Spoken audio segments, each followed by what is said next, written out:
Let's have your next witness. State calls Christy Pitts to stand. Okay.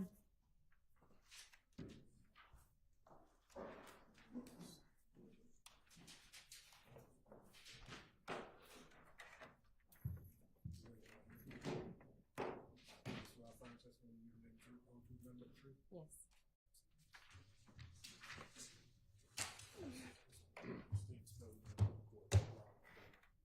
Christy, Kristi, Pitts, Pitts.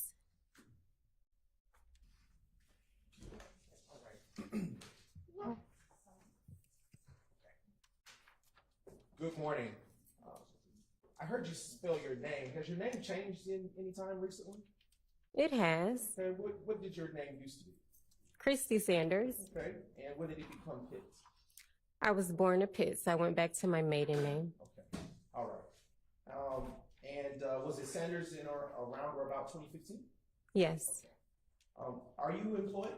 Yes. What do you currently do? I am a full-time professor at Purdue University Global. And how long have you been working in that capacity?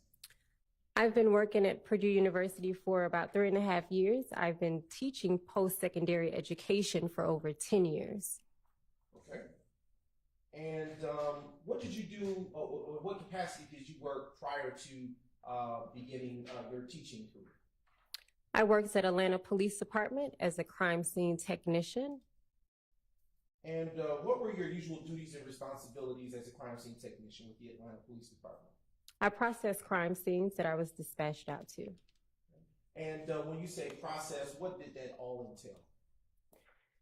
entail? Photographing of the scene, processing evidence that was collected, and testifying to those findings and to that processing.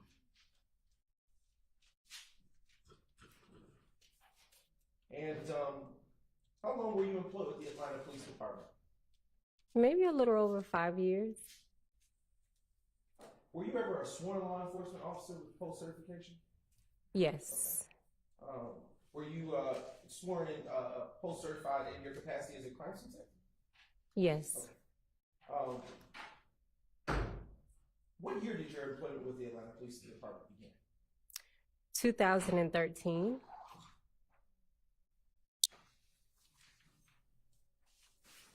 All right, I'm going to turn your attention to the date of January 26, 2015. Do you recall working on Monday, January 26, 2015, Dr. Pitts?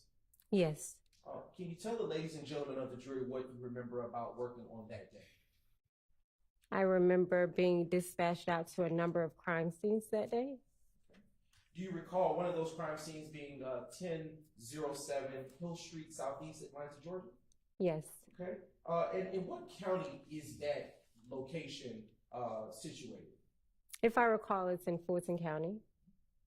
And can you tell the ladies and gentlemen of the jury what is located at that address?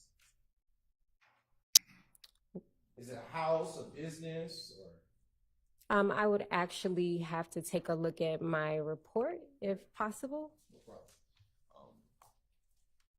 Now approaching the witness with what has been pre-marked, Your Honor, as State's Exhibit 90 GG, and it has already been previously served to discovery. All right.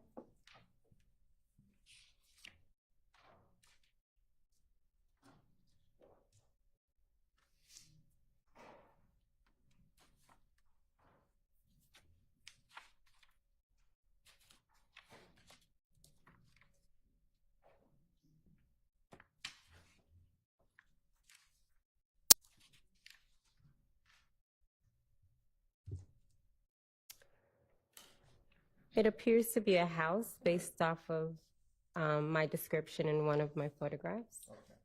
So can you tell the ladies and gentlemen of the jury what you recall about being dispatched to that location in that call? Do you know what kind of call it was?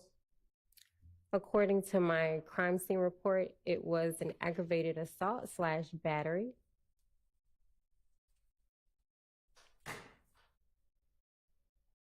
And what, if anything, did you observe when you arrived to that location?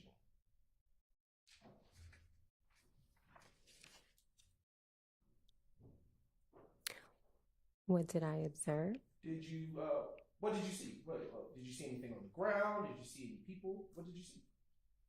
I would probably have to look at photographs to be able to determine that. Okay. I am going to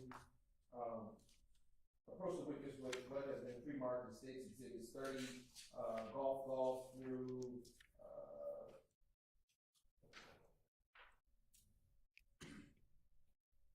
85, golf.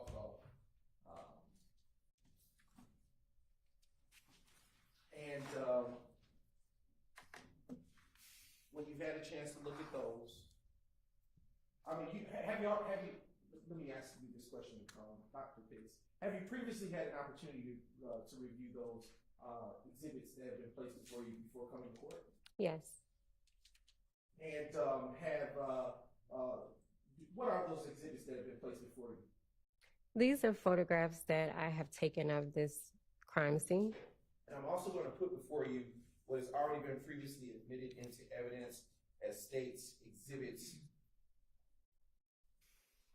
1, golf, 2, 28, golf. And I'm going to put these over here so they can remain separate.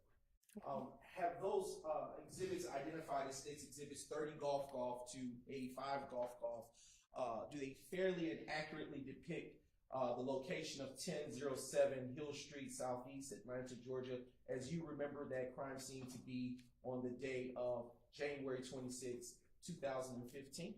Yes. Have they been changed in any way? They don't appear to be. Okay. Your Honor, at this time, I now move to admit State's Exhibits 30, golf, 2, 85, golf into evidence and request permission to publish at the appropriate time. They're admitted, May.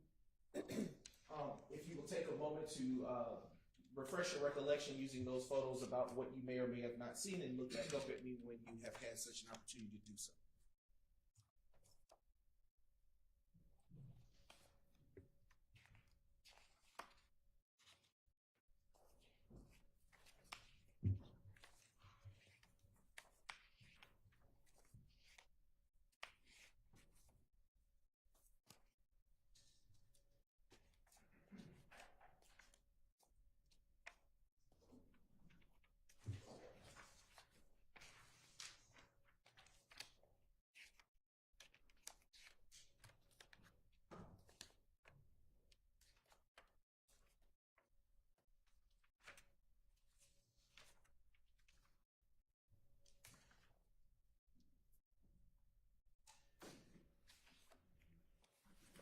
All right.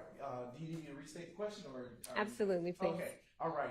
What, if anything, did you see upon arriving to the location of 1007 Hill Street, Southeast, Atlanta, Georgia, on January 26, 2015? Upon arrival, I remember seeing the first responding officer that was there. Did a quick briefing with that officer. And during that briefing, I did a preliminary walkthrough, and that's when I was able to locate shell casings that was at this particular crime scene. Do you know who the initial responding officer or officer on the scene was? According to my report, and I could be pronouncing this wrong, I think it's Leduc. Okay. How do you spell it? It's Leduc. Okay. All right. Is it fair to say that might be Leduc? Hey, potato. Okay. All right. And do you know who called you out to the scene? Was it Officer Leduc? It's not. It's typically the 911 communication dispatcher. When you arrived to that location, well, let me back up. Around or about what time did you get dispatched to that location, if you can recall? According to the report, it was 21:33 hours. And I'm not good with military time. Can you tell, ladies and gentlemen of the jury, for my sake, what that time might be? That time is 8:33 p.m. Eastern Standard Time. All right. And was the sun up or down at that time? If we're going off based this time when it came in, based on the dates, we're in the winter season, I would say that it's dark. Okay.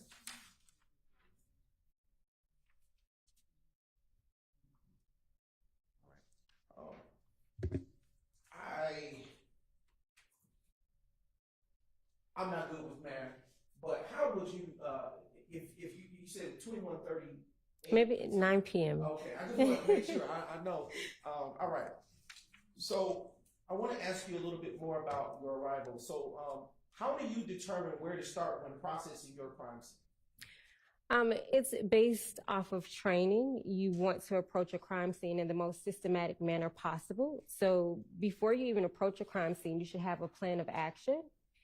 And that's typically how I approach all of my crime scenes. I conduct a quick, brief walkthrough with that first responding officer or either the lead investigator that's there. Speak with them as we're walking through. I'm observing the scene. They're letting me know what they've already witnessed or uncovered. And then while I'm doing that, I'm thinking simultaneously how am I going to go ahead and process this crime scene. Okay. And in the course of processing the crime scene, is this particular crime scene that you responded to given a case number at any point? Yes, it is. What is that case number associated with this crime scene? The incident number for this one is 150-262-672. All right. In the course of processing this crime scene that you responded to, did you stated earlier that you saw shell casings on the ground. Is that fair to say? Yes. And in seeing shell casings, did you collect those shell casings? Yes. Do you recall how many shell casings you collected on that day? According to my crime scene report, it was 66 pieces of evidence. And did you collect any live projectiles? Or live rounds, rather?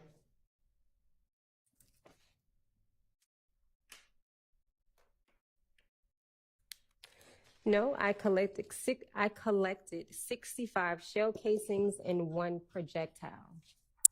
And when you say a projectile, what do you mean by that, Dr. Pitts? So a projectile is a piece that comes off of a shell casing or a live round that has been fired. So it can be a piece of metal that's off of that. And prior to collecting the said evidence that you obtained on that evening, can you tell the ladies and gentlemen of the jury what, if anything, you do before removing it from the premises? You want to photograph the crime scene in its totality.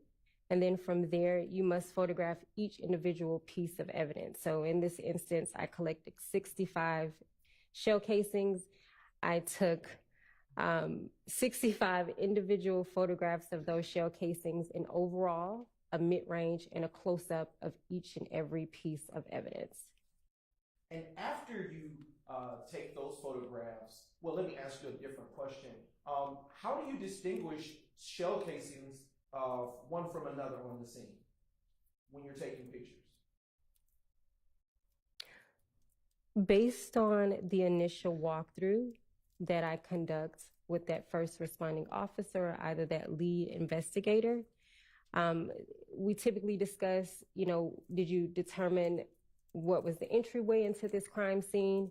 And from there, that's how I methodically place the evidence markers on those shell casings. With the evidence markers, are those included in the crime scene photos that you take? Yes. Okay. And after taking your photos of the crime scene, what, if anything, do you do with the shell casings? I collect them. Did you take them and put them in your pocket? Did you put them in a backpack? How did you transport them or collect them? So they are not put in my pocket. That would be extremely unethical. They are individually collected and placed into a small manila envelope, meaning a little bullet bag, and they are numbered based off of the evidence markers. They are given their approximate time based on when I collect each and every piece of evidence. On that evidence bag or that bullet bag, I also clearly specify where in the crime scene they were collected at. And do you also, on that evidence bag, include the case number associated with the crime scene? Yes. I should say incident.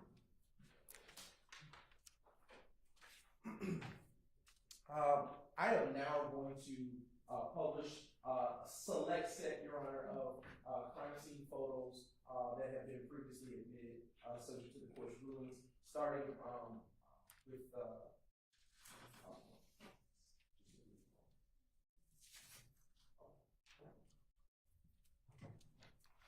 right. Dr. Pitts, you can utilize the screen in front of you to track with the presentation of evidence. Excuse me. Now showing you what has been previously admitted as State's Exhibit 30 Golf Golf. Dr. Pitts, are those little yellow things on the ground the placards that you were describing earlier? Yes. And with those little placards that are on this photo be next to the shell casings that you saw outside of the residence? Yes. And are those the same shell casings that you described as collecting from the crime scene and putting into small bullet bags or small bullet bags? Yes. Now transitioning to the next State's Exhibit, which is State's Exhibit 31 Golf. Is this a different angle of additional shell casings that you took photos of on that same street? It appears to be from a different angle of those same shell casings. Transitioning now to State's Exhibit 32 Golf. All right. Is this a different also angle of the street that contains some of the shell casings as you remember? Yes. And that moisture on the street, was that there prior to your arrival, or do you remember that to be something that came as a result of the gun shots that rang out at the crime scene, if you recall? That was there prior to my arrival. Okay. Now showing you what has been previously admitted as State's Exhibit, the next State's Exhibit, which is 33 Golf Golf, is what? Do you recall this particular residence at the crime scene? Yes. And what do you know this residence to be? A house. Okay. Is that where the incident? Is that the residence that is listed in? Is that the residence that is listed in your crime scene record with the address? Yes. Now turning to the next State's Exhibit. This exhibit here showing evidence marker 1, which is State's Exhibit 34 Golf Golf. Is this next to one of the shell casings that you collected? Yes. And is that one such shell casing that you also included in your report? Yes. Okay. Turning to the next State's Exhibit, which is State's Exhibit 35 Golf Golf. Is this another such shell casing that you've recovered? Yes. All right. Next exhibit.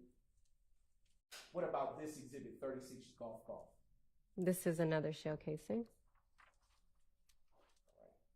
All right. Turning to the next exhibit with evidence marker 4. Is this another shell casing that you recovered? Yes. And do you recall or have any independent recollection of the caliber of the shell casings by any chance that you recovered that day?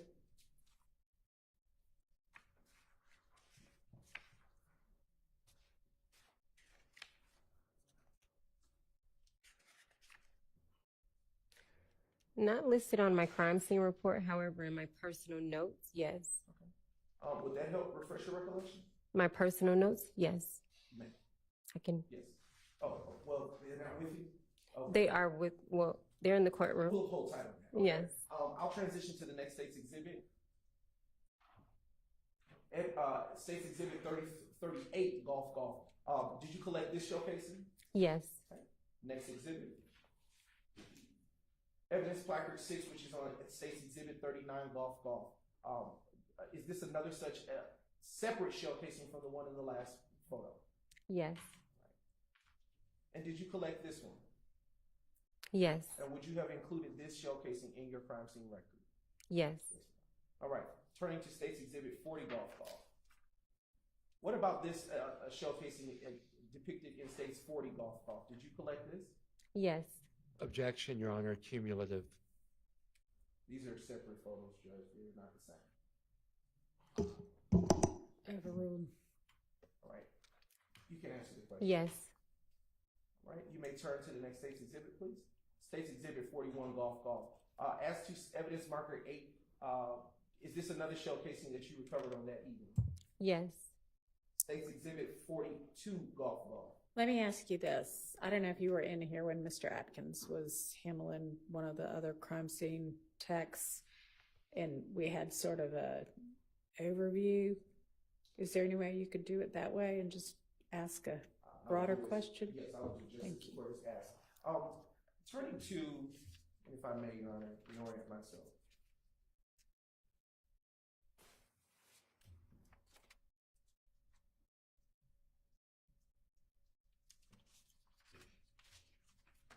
Just a brief indulgence.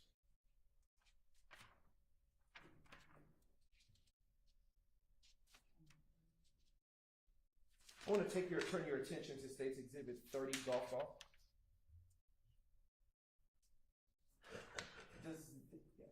Does the State's Exhibit that is published on the screen just about encapsulate all of the shell casings that you recovered from outside of the address of 1007 Hill Street Southeast, Atlanta, Georgia? Yes, it appears to be.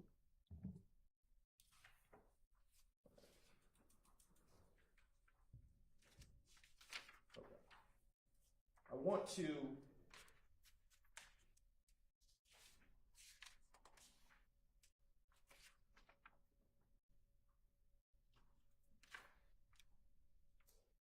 turn your attention to State's Exhibit 2GG.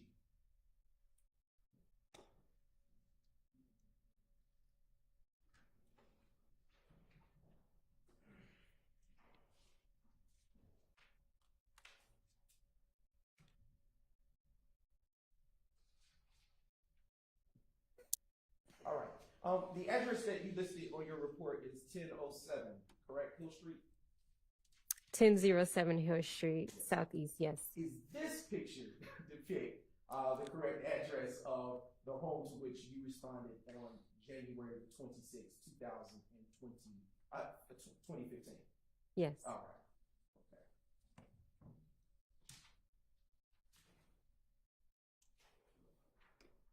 Do you know from your crime scene record or independent recollection how many different types of shell casings were recovered from the crime scene? From my crime scene report that I'm presently looking at, no, but from my personal notes from this crime scene, yes.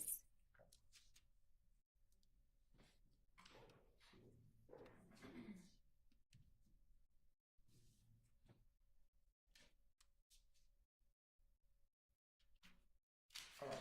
I want to turn your attention to the State's Exhibit that has been identified as State's Exhibit 90 Golf. What is, earlier was used to refresh your recollection, but what is that, in fact, before you? This is a crime scene record or a crime scene report. And why are such documents, well, how do you know what it is? I was trained on this. This is how I document each and every crime scene that I'm dispatched out to and each and every crime scene that I process. And is that particular crime scene record one that was drafted by yourself? Yes. Okay. And is that crime scene record made at or near the time that you have would have performed your duties as a crime scene technician? Give or take maybe a day or two. Okay. And would the evidence that was depicted in the photos that were published a few moments ago be included in that document? Yes.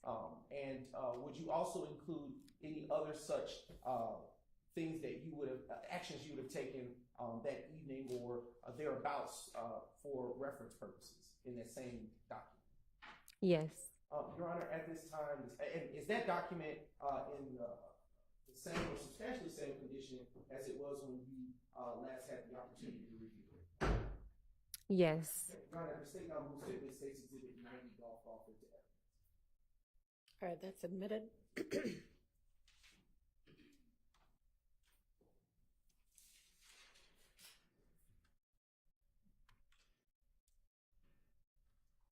All right. Do you remember, or are you able to say now, how many types of shell casings you recovered from State's Exhibits, from the location of 1007 Hill Street Southeast. If I was given the opportunity to review the notes that I've brought with me today, yes.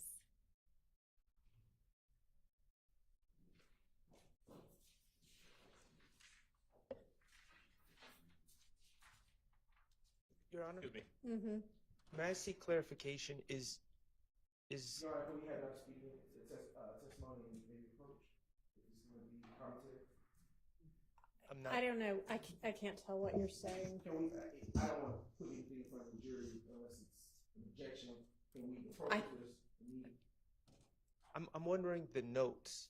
Are we speaking of her report, or are there separate notes? Sounds like they're notes separate from the report. Is that correct? That Yes. would be my understanding. Yes, Your Honor. Could the defense be provided a copy of those notes? Do y'all have the notes? I brought. They are with the witness. We would have to take a moment to. They're independent, but we can't get those. Well, we Okay. don't have them. We'd like to see them, please. Okay, I don't, have y'all seen them before? Nobody's seen them before. They've been with the witness. So, is the question just gonna be to refresh her recollection? It really would be, that's the only point for those notes now that she's mentioned. All right, I mean, y'all certainly can look at them when, if and when y'all cross-examine her. I think at this point, she's just gonna look at them to refresh recollection. Go ahead. Okay, thank you, Your Honor. I want to transition to.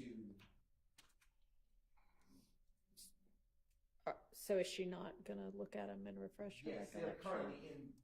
Are they in the room? No, they're here in my briefcase. Okay. Just a brief note.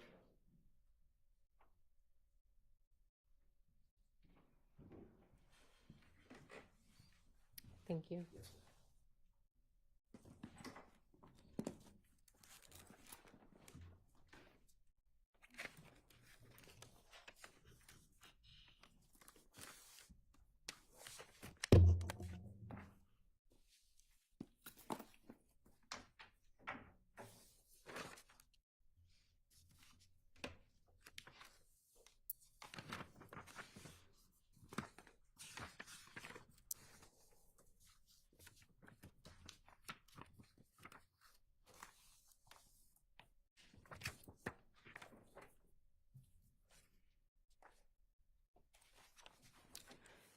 So the listing of shell casings that breaks it down based off of the caliber, it's for a different incident date, but not for this particular address. All right. Excuse me. So I'm going to transition to the next set of questions. And I want to ask you, based on State's Exhibit, which we're going to get up for you, State's Exhibit 52, Golf, with the assistance of Ms. Knight.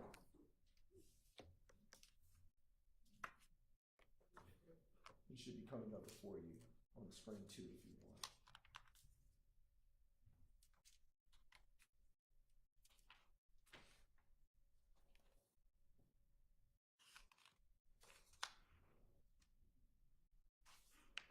Okay. Based on the exhibit that's before you on the laptop, which is State's Exhibit 52, Golf, are you able to, based on your training and experience, say that there are at least two different types of shell casings that were recovered from? Sustained. How many shell casing types were recovered from the crime scene based on State's Exhibit 52, Golf? Based on this photograph, it appears to be two. Are you able to say, just based on this, at least two? Overruled. At least two based off of this photograph would be fair to say. Now I'm going to transition your attention to the date of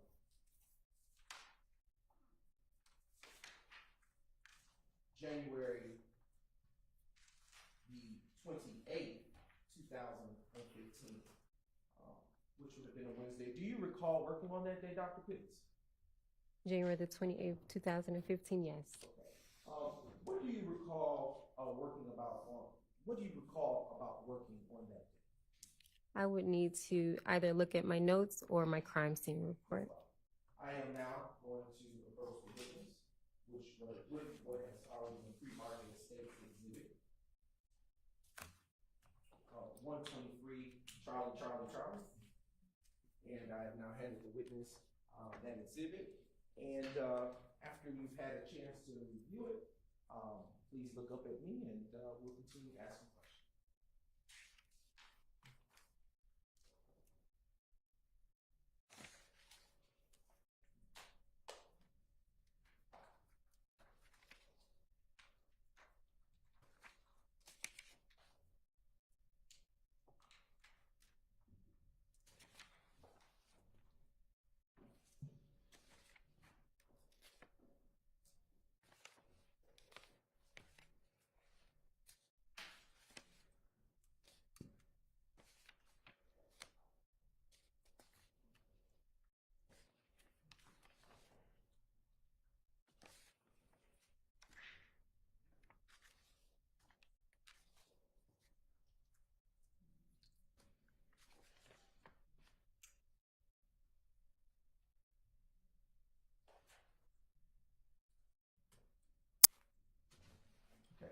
Has your memory been refreshed?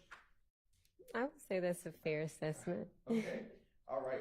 So, Dr. Pitts, what do you recall about working on Wednesday, January 28th, 2015?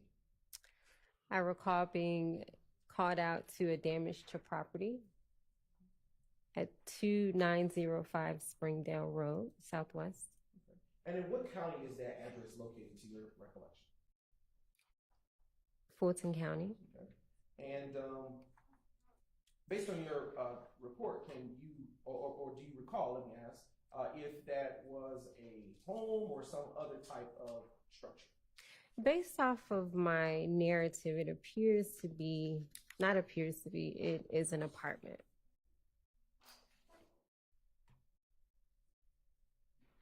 And did you, in fact, actually go out to that location? Yes. Okay. And what, if anything, did you observe upon arrival? I would have to see the photographs. I am now approaching you with what has been pre-marked as State's Exhibit 1 Charlie to 122 Charlie, and they have also been shared in the discovery process already. And I want to ask you preliminarily, Dr. Pitts, have you had the opportunity to view State's Exhibits 1 Charlie, and through 122 Charlie prior to coming to court today? Yes. And do you recognize those exhibits? Yes. And how do you know what those are? These are my photographs. Okay. And do those exhibits that are in front of you now, that have been previously identified, fairly and accurately depict the area that you responded to on January 28, 2015?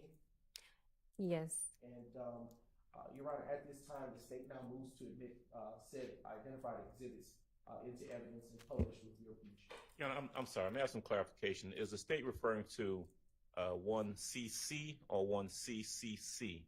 One Triple C, right? Yes, Your Honor. Triple C, I think he said it one time, is just a double C, but it's triple C. Any objection? Those are admitted without, or is there objection?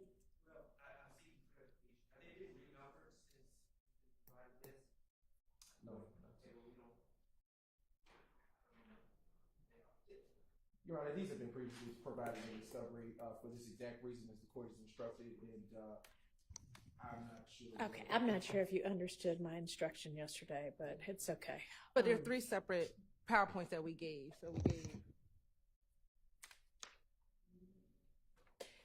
I am not, and I don't think they're questioning that they have seen them before. They just don't know what's what, because when they saw it before, apparently it wasn't numbered as, you know, a specific exhibit number, or it had a different exhibit number. So they need to know what they're looking at, basically. Your Honor, so what they have is what's being published. So we consolidated what everything's been admitted, has been turned over. They should have, but what they have in this PowerPoint are the ones we're going to admit, which is a smaller number than what the full amount of pictures are. So we're only publishing. Okay, so had they been renumbered? Yes. Is the question. Yes. And that- Okay, which makes it difficult for them to know what to look at because They have not. 15 CCC might be something different now. They haven't. You just said 1 to 24. The exhibit number, Your Honor, is one, but on the actual way in which they are presented for the publication purposes. Okay, so that's why they're asking for either some clarification. But if y'all follow my instruction from earlier today and just get together in the morning before we start and look at everything, then we shouldn't have this problem tomorrow. Yeah, I think we didn't know that we were gonna get it. I'm not blaming anybody. It just, You're right. If we can clarify this, I think that we just. It's just give them a chance to look at them for a second. They take the full stack.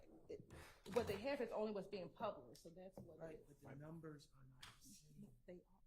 That full stack Show me number. the number 20 CCs. No, listen to what I'm Can I see those? Sure. This is the whole stack. We gotta pull out which ones.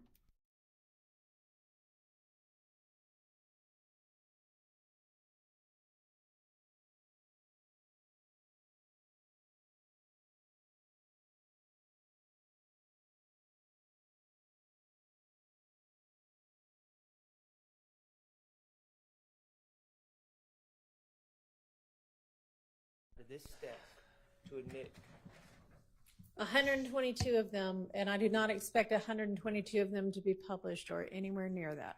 correct. And these are all the pictures that were in the witness folder that we went over a few weeks ago. So that's what we're saying is that. no one's denying. So They're just trying to figure out what's what.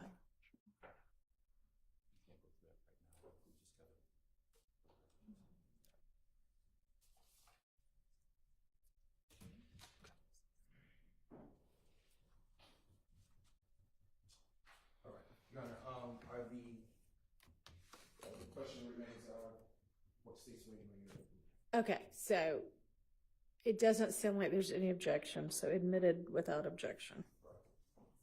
Okay. And you may publish a select Yes, number of that's them. the actual petition.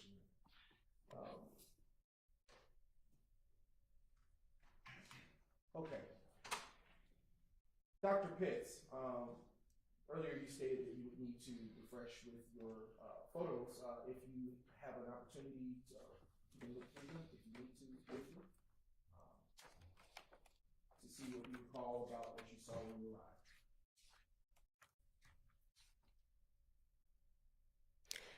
As I previously stated, based off of my crime scene report, I was dispatched out to a damaged property. Looking through these photographs, I have seen these briefly before. It does appear to be shell casings that were documented or photographed at this scene, as well as a vehicle, apartments, outside and inside, as well as defects inside of some of the apartment units. And do you recall who was the on-scene investigator upon your arrival, if any? According to my crime scene report, I was working with or speaking with Collins.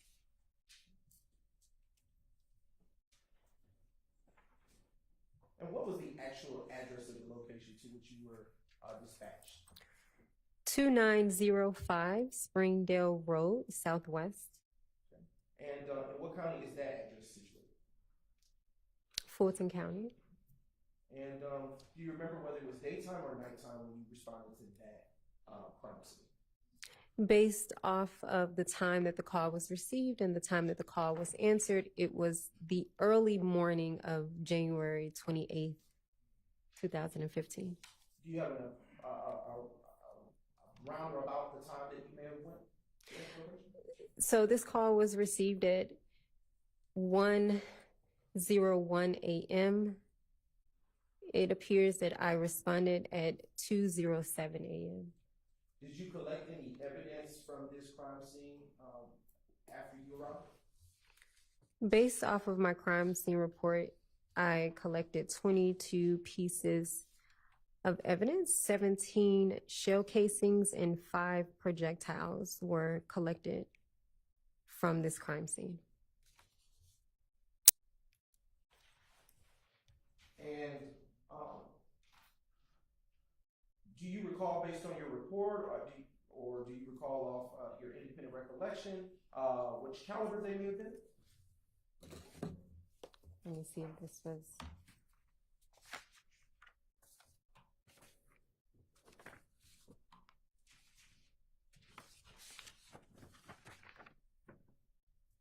Yes, based off of my notes, I collected a 9mm Luger. That was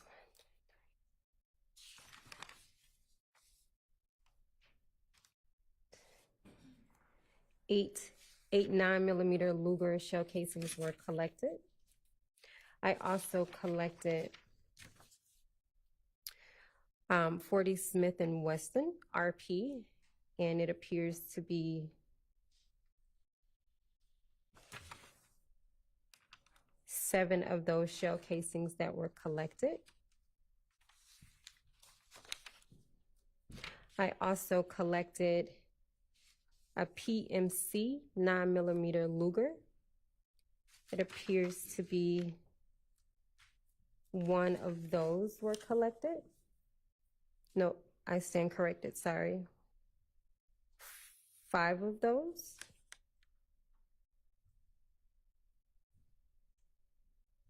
There was also a Hornady 9mm Luger that was collected, a Blazer 9mm Luger that was collected.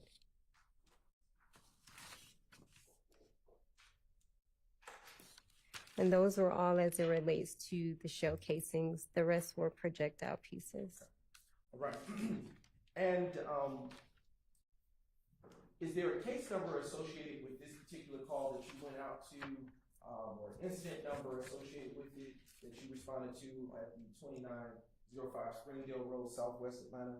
Yes. Location? What is that case or incident number? 150-280-046.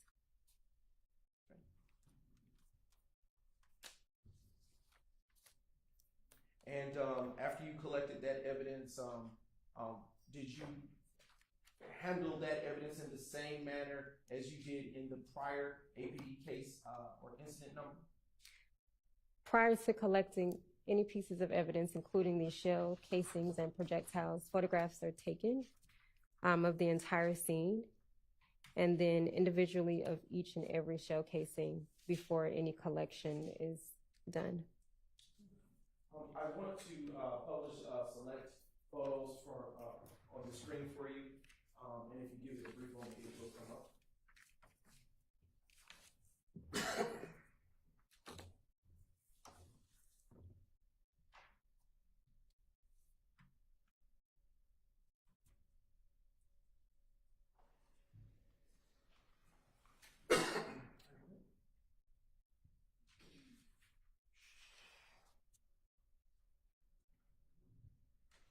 And it is now showing, the screen is now showing States Exhibit 1 Triple C. Utilizing States 1 Triple C, can you tell the ladies and gentlemen of the jury what we are looking at here? This is an overall photograph of the shell casings and the parking lot area of this apartment complex based on my arrival. Okay.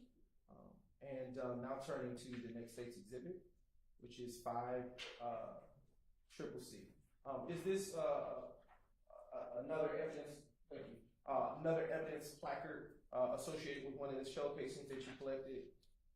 Yes. And would there have been multiple placards of this type for the shell casings that were outside? Yes. All right. Turning your attention now to States Exhibit 22, Charlie, Charlie, Charlie. Dr. Pitts, why would you have taken a photograph of this vehicle? If I'm not mistaken, based on what I briefly recall, this car may have had some damage. Anytime a vehicle has been damaged or a part of a crime scene, you are to photograph the vehicle, all sides, all four sides.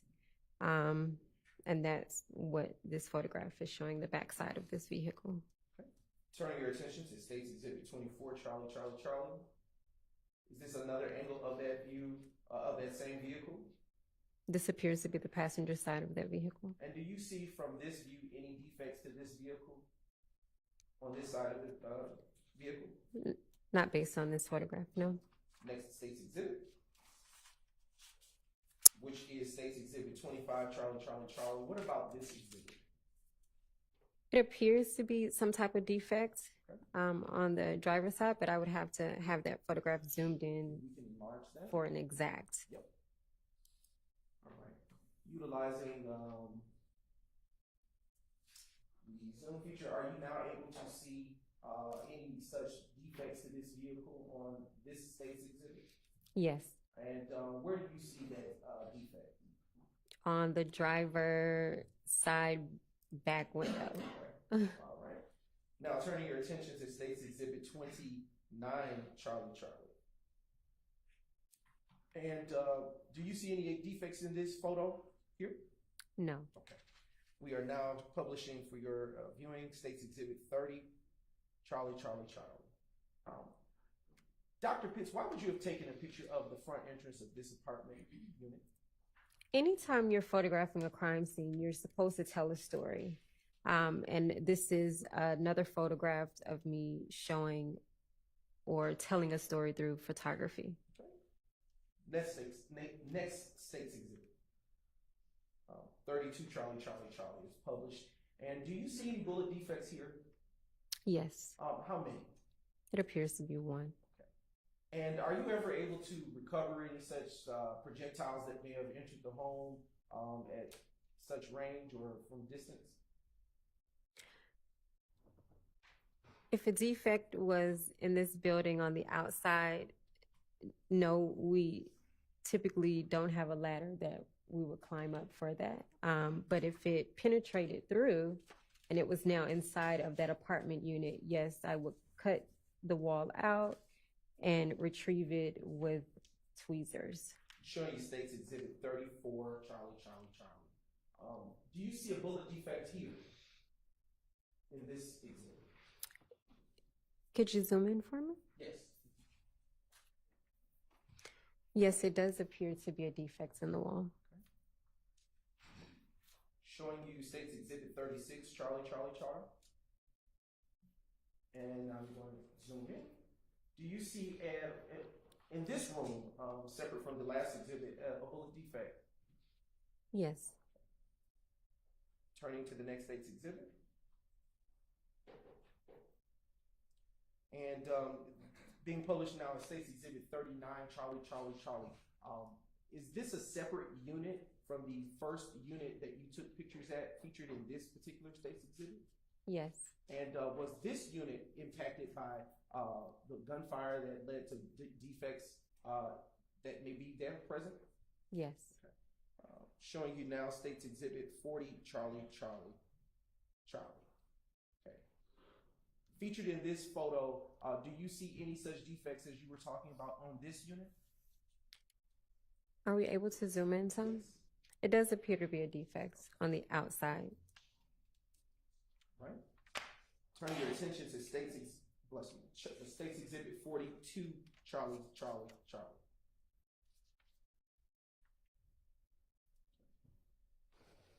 And if we can go and enlarge.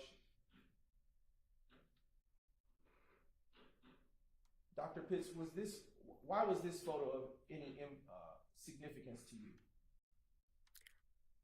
It appears to be maybe some type of defect. Okay. If you could utilize the cursor to just beneath, thank you, just go a little lower, right there. Do you see a defect there? Are we able to zoom in some? I think that's as far as it goes, Dr. Pitts. I wouldn't be able to accurately say that that's a defect. We'll turn to the next State's exhibit, which is 44, Charlie, Charlie, Charlie. Dr. Pitts, before you go to State's Exhibit 44, Triple C, Why is there evidence placard on the inside of the house as opposed to the outside? Because at this point, I am working my way indoors, and this appears to be the first piece of evidence upon entering this apartment unit. Okay, if we could zoom in, Ms. Knight. And from that angle or vantage point, are you able to tell what that evidence may have been? I can refer to my crime scene report. It appears to be a projectile piece. And now turning your attention to State's Exhibit 46, Charlie. All right. And is this a different defect from the others that we have observed in Unit 2? That we observed in Unit 1, because I think we've just entered into Unit 2. Yes, so within Unit 2, is this a separate defect from any others? Yes. Okay. And now turning your attention to the next State's Exhibit.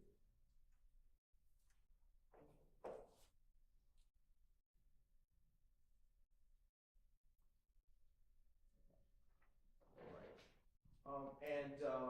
Utilizing State's Exhibit, this appears to be 48, Charlie. Do you see any defects in this particular photo? Yes. Okay, and is that also another such defect inside of Unit 2, Apartment 2? Yes, it appears to be. Turning your attention to next State's Exhibit. We're just about done. State's Exhibit 50, Charlie. If we could zoom in, do you see anything by the light switch in this photo? Yes. What do you see by the light switch? It appears to be a defect in the wall. Turning your attention now to the next State's Exhibit, which is 55, Charlie. Do you see any defects here on this exhibit? Yes. Okay. Next exhibit, please. 57. And in this photo, do you see any such defects within this closet area depicted in this exhibit? Yes.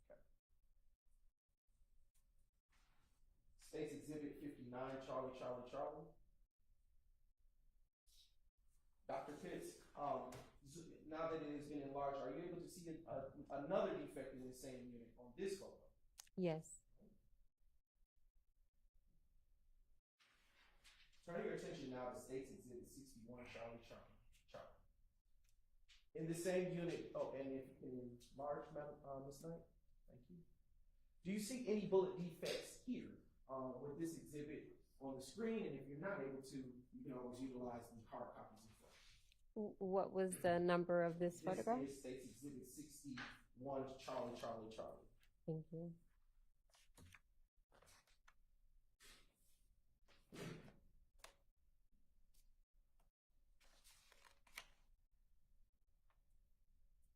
That didn't help either. It appears to be. Okay. All right. And now directing your attention to the next set photo. This set 63, Charlie. And utilizing this photo, do you see another bullet defect here in this apartment unit? Yes. And I'll ask that silly question. Turning your attention to State's Exhibit 66, Charlie. Okay. Is this a separate unit from the prior two that you have taken pictures in? Yes. Okay. And do you see any bullet defects on this photo pertaining to Unit 3? Yes. Turning your attention to 67, Charlie.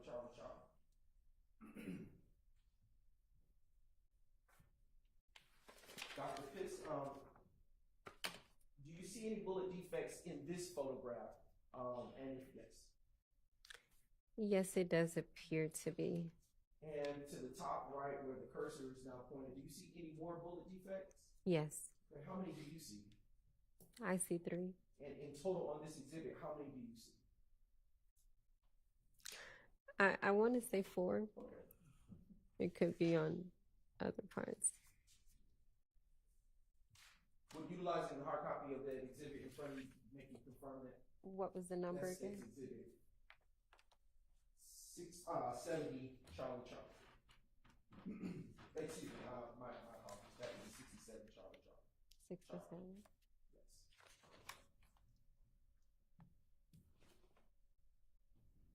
Yes. I can't accurately say, and the reason that I state that if you scroll down, it's two others, and I can't say if those are defects or not. So I don't want to Okay. misstate.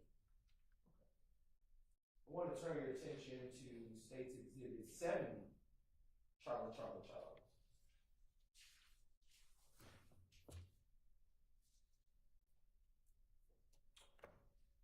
And utilizing this exhibit, Dr. Pitts, are you able to see any bullet defects that would have led you to take this photo of this part of the home? Yes. Right. Where do you see that up there about? I see one that's right under the window. Turning your attention now to 71 Charlie Charlie Charlie. All right. From what view of this unit are we looking at the door in State's Charlie 71 Charlie Charlie Charlie? It appears to be that I'm now inside of the unit and the front entry door is closed. Okay, and if we could zoom in a little bit on the door please, Snipe. Do you see the bullet defect that you took a notice of outside of the door when you took this photo? Yes. Okay. Turning your attention to 73 Triple C. Right. Dr. Pitts, are there any good bullet defects in this photo which would have led you to take it? Yes, it appears to be And one. Ms. Knight, if you could put the cursor, do you see where the cursor is? Yes. Does that appear to be a bullet defect to you? Yes. Publishing State's Exhibit 75 Charlie Charlie Charlie. And in this photograph, where does it appear that you are now when you took it? Maybe in another room of this apartment unit. Is that a bed? Does that look like a bed to the left of the photograph? I can't accurately state that if that's a bed. Ms. Knight, if you could zoom in on the wall. Is that okay? Utilizing this photo where the cursor is, if you can't see it through this photo, you can always refer to the hard copy in front of you. But do you see what appears to be a bullet defect? Yes.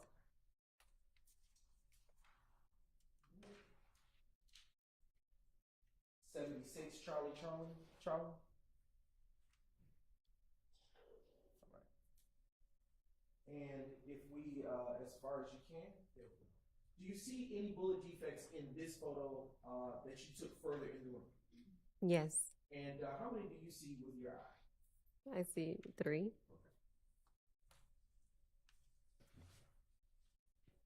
Now publishing State 77 Triple C. And are you still in the same room that you were in when you took the first couple of photos? Yes. Okay, and if we can zoom in just a bit, do you see additional bullet defect, an additional bullet defect in this one? Yes. And do you see?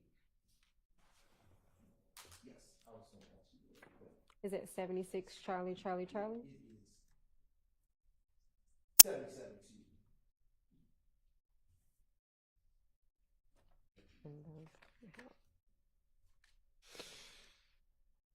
It appears to be 3. Okay. All right. Now publishing 79 Charlie Charlie Charlie. And do you see any bullet defects in this portion of the photograph that you took for this case? Yes. How many do you see? 2.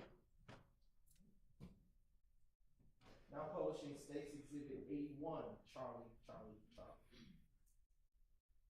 And Dr. Pitts, do you see a bullet defect there? Yes. And is that window in the same room that you were in with the last photo that you took? To your recollection? It appears to be yes. All right, publishing 82 Charlie Charlie Charlie. Dr. Pitts, why would an evidence placard now be in this portion of the house of Unit 3? Because the projectile piece was actually recovered from that wall. And do you see a defect that may have come from that projectile piece? Yes, Where do you see it? on the wall next to the placard. Publishing States Exhibit 85, Charlie, Charlie, Charlie. Dr. Pitts, do you see any defects to this piece of furniture featured in this photo? Yes, it appears to And be. is it fair to say that that is a headboard in which that defect is located? I can't speculate. I would have to zoom out. Showing you States Exhibit 86, Charlie, Charlie, Charlie. Dr. Pitts, what is on the floor near that placard? That's a projectile piece. Showing you now States Exhibit 88, Charlie, Charlie, Charlie. As to this evidence placard,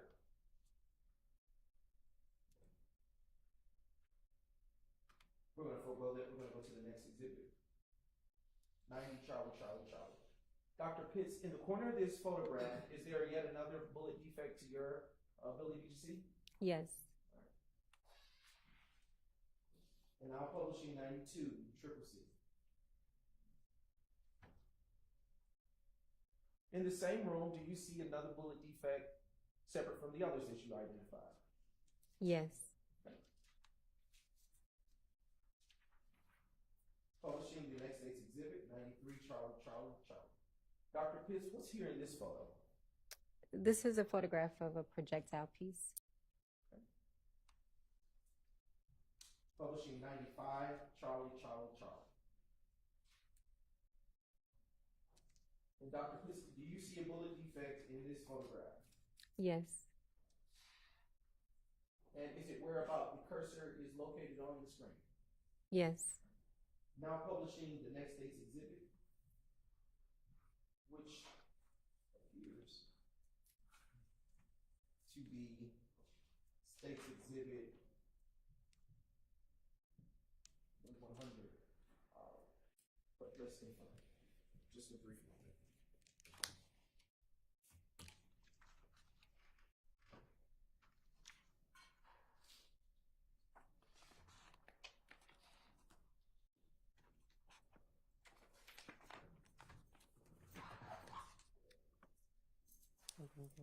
Okay, it's 98. Yes. Yes, State's Exhibit 98, Charlie, Charlie, Charlie, which is on the screen. Is it 99 CCC? No, it's 98 on the screen. Charlie, Charlie, Charlie. Okay. And Dr. Pitts, why did you put an evidence placard here on the floor right in this photograph? This is a photograph of a projectile piece. Okay. And utilizing the cursor, Ms. 19, you hover over what that object appears to be. Do you see a projectile where the cursor is located? Yes, it appears to be. Now publishing the next state's exhibit, State's Exhibit 101, Charlie, Charlie, Charlie. Excuse me. Dr. Pitts, what led you to take a photo here of this part of the room? Do you see any defects? Are we able to zoom in some? Yes. Maybe to the corner going up? Is that the closest we can get? It's the closest thing. And what was the number of that? That is State's Exhibit 101, Charlie, Charlie. And if not, I can put the next exhibit up.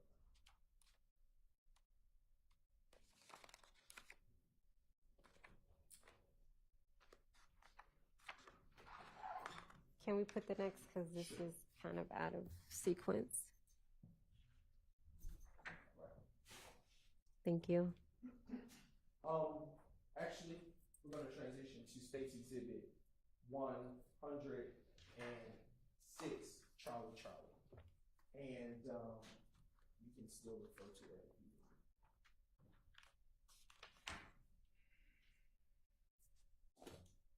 That's not in order, so I'll stick to this. All right. Is this a separate unit from the first three that you took pictures of? Yes. All right. And was this unit also affected by the gunfire that occurred on that evening? Yes. Now publishing State's Exhibit 108, Charlie, Charlie, Charlie. Dr. Pitts, what drew you to take a picture of this portion above the Unit 4 It appears to be damage to the window and possible defects in this building. Publishing states the next exhibit. 109, Charlie. And zooming further in, do you see any other additional defects here in this exhibit that you didn't see in the last? Yes, it appears to be a defect to the right side of the window on the brick. Publishing states 110, Charlie. Is there damage or defects to this window in this photograph?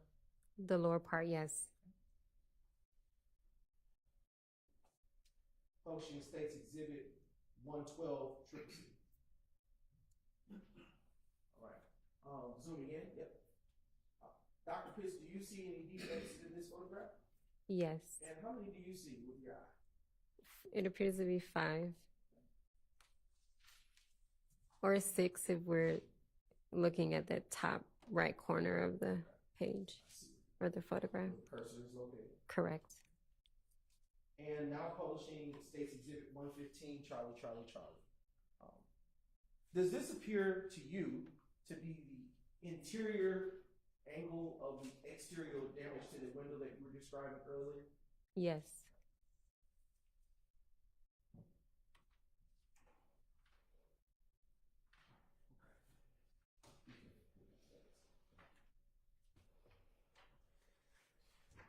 And Dr. Pitts, did you create a crime scene record for this particular incident? Yes. And do you recognize the crime scene record in this case, identified as States Exhibit 123, Charlie? Yes. And how do you recognize it? It's the crime scene report that I generated. Okay. And does that crime scene report fairly and accurately, does that crime scene report or record, is it in the same or substantially same condition as it was when you authored it? It appears to be, but I'm sure it's not the exact original. Okay. And at this time, Your Honor, the state now moves to admit States Exhibit 123, Charlie. All right, it's submitted.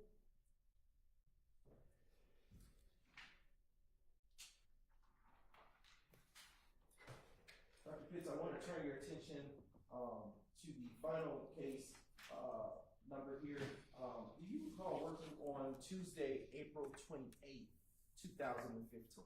Yes. And do you recall being called out to the location of 2517 Donald E. Hollowell Parkway? Yes. And in what county, to your knowledge, is that location situated? It's on the other end of Hollowell, Fulton. Okay. And do you recall what is located at that address? Based on the photographs that I have been briefed on, it appears to be at a club. I am now approaching you with what has been previously labeled as States Exhibits 2, Juliet through States Exhibit 91, Juliet. If defense would like to take a peek, you may. Otherwise, I'll approach. It's already been served. Thank you. I have now had the witness States Exhibits 2, Juliet to 91, Juliet. And what have I handed you, Dr. Pitts? A stack of photographs. Do you recognize those photographs?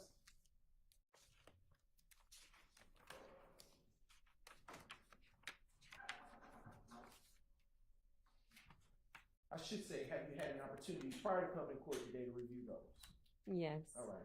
And do those photographs that you have in front of you that have been previously identified fairly and accurately depict the area of 2517 Donald Lee Hollowell Parkway, Northwest Atlanta, Georgia, as it was on the day that you responded to that crime scene location on April 28th, 2015? Yes. All right. Your Honor, at this time, the state now moves to admit States Exhibit 115, now moves to admit state's exhibits, 2 Juliet, Juliet 2, 91 Juliet, Juliet. Those are admitted 92 Juliet, Juliet, excuse me. 92 through 92. Yes, yes, All sure. right. 2 through 92. They're admitted. Okay, all right.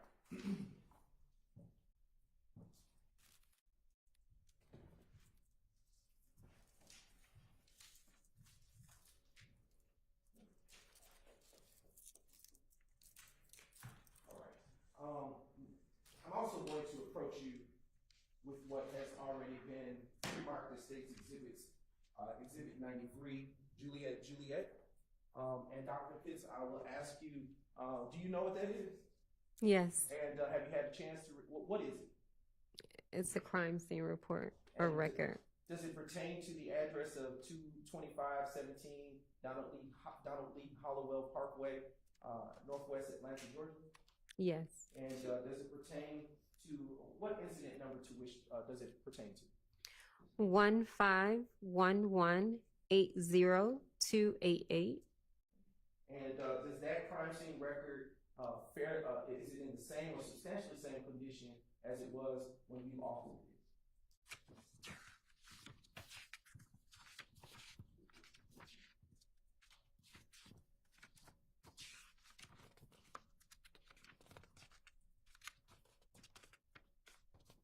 Yes. Your Honor, I now move to admit state's exhibit 93 Juliet, Juliet into evidence. Admitted. What was the basis for the call that you were dispatched to at that location on April 28, 2015? I was dispatched out to a damage to private property.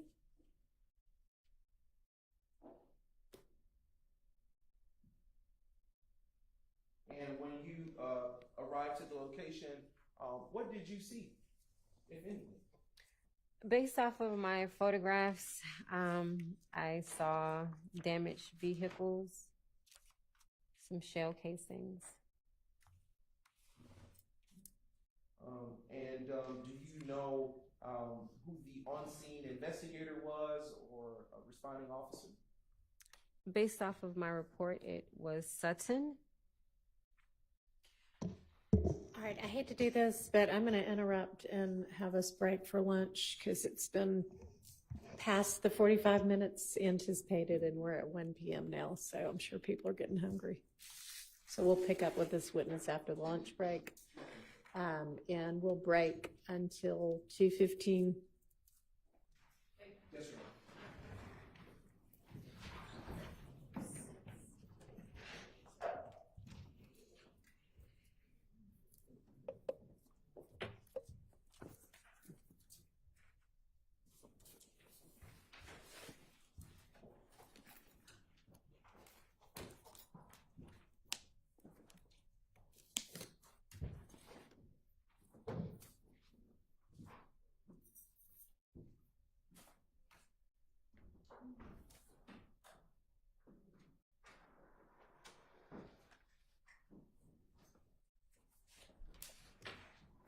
All right, thank you. We'll see you back at 2:15.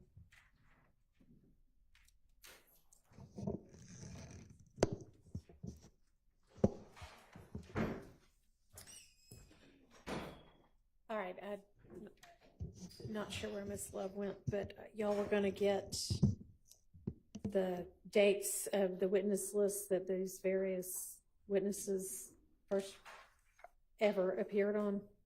Have y'all been able to provide that to the defense yet?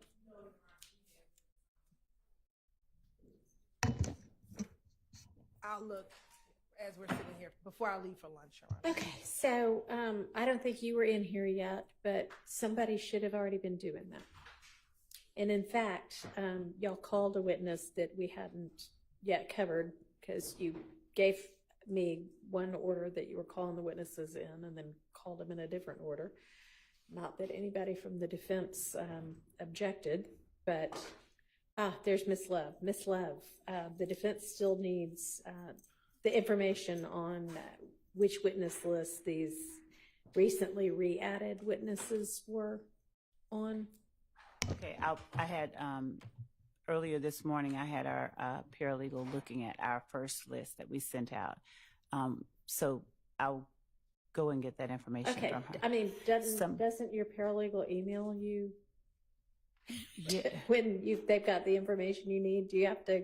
Yes, and Go actually she did physically tell over there? no, Okay. no, I was just going to step out and talk to her, but she already told me that, for instance, Kornbacher Yeah, was well, a he name. found Kornbacher, but anybody else? Yes, there was another one. All There right. were, I think, at least 5 more that she found. I'll go and check. Is she outside right now? No, she's at the office. No, I stepped in because another matter came up. The court had asked me about Mr. Zachary, and I had the Right. person there to Okay. address that. So Well, that's the maybe reason I somebody stepped back else in. could go get the information about the witnesses, or I'll just do send you her. have the ADA or investigator who got the information from the hospital? Yes, I did. Okay, let's deal with that.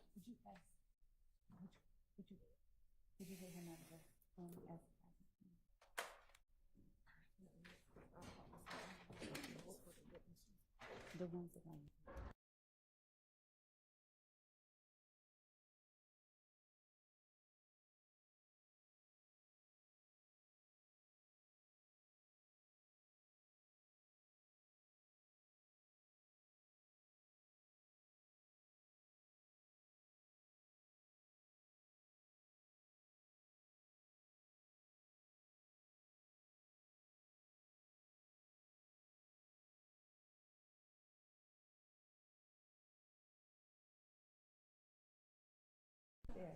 Oh, come on forward.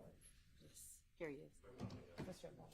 Hey, I'm just, if you were the person who was present for the doctor's conversation yesterday, I am wondering if the doctor said anything about whether stress would adversely impact Mr. Zachary to the extent that the doctor had concerns about, a rapidly deteriorating medical condition.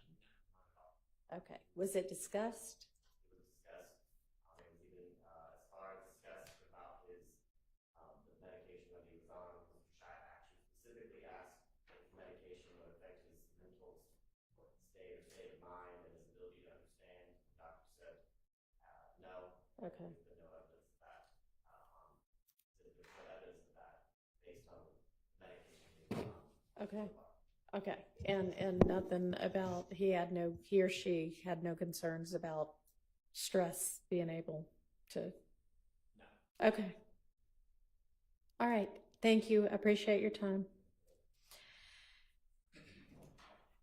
All right, Ms. Love, during this lunch break, please get that information to the defense. If you want to just email it to everybody.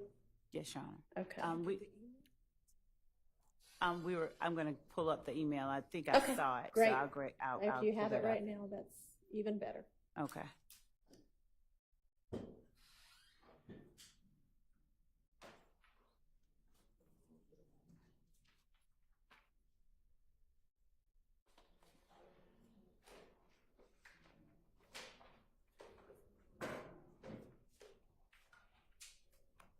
And Your Honor, what I was looking for was, what I'm going to go get is the email that Mr. Steele sent us this morning at 7:30. I saw it this morning, so I'm going to go and check those names and go ahead and see what names that we're looking for. And by that, I mean, he specifically identified a chunk. Right. Yes. At 7:30 this morning. So. Alrighty, well, Miss Love's leaving, so I'm not sure if Miss Love's coming back immediately or what's going on right now. I was just going to the room right outside to grab my computer. I wasn't leaving. I was just going to grab it. I mean, Y'all don't have the ability on your laptops to get your emails? Yes, my laptop is outside the courtroom right now. Okay, all right, well, just get the information to the defense. Okay, so we're gonna take our lunch break. All right.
able to locate each of those names on Okay.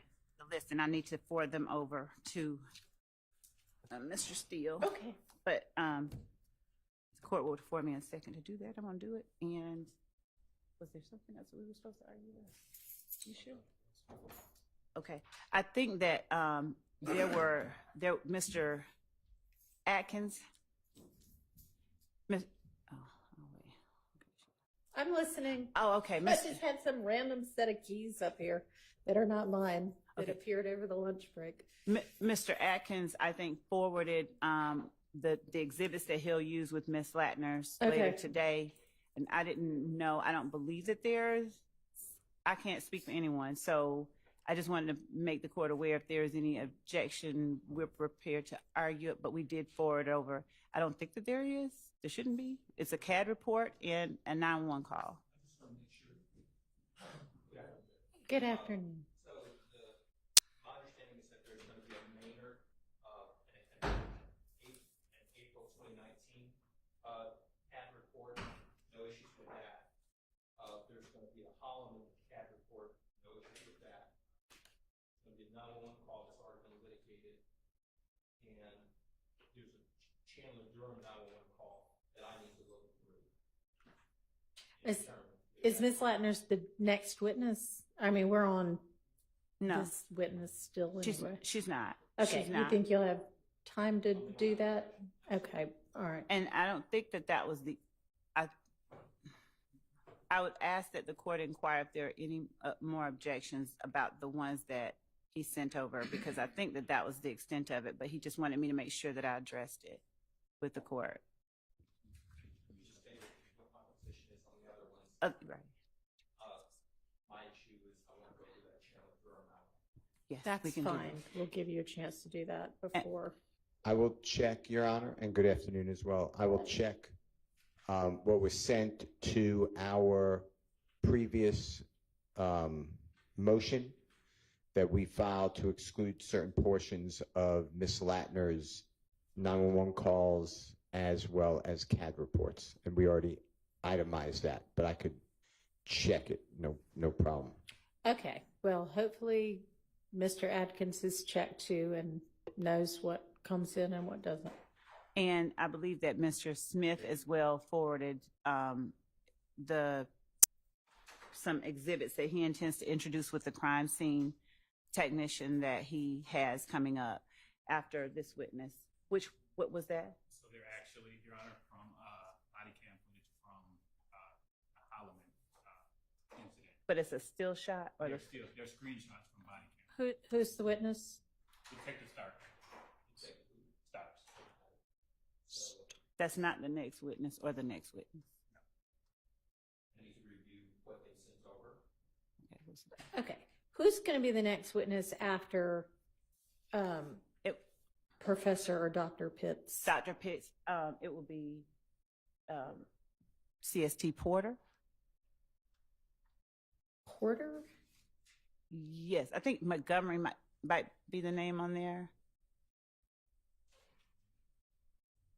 Okay. I mean, I don't see that name on here, but there it is, Montgomery. Okay.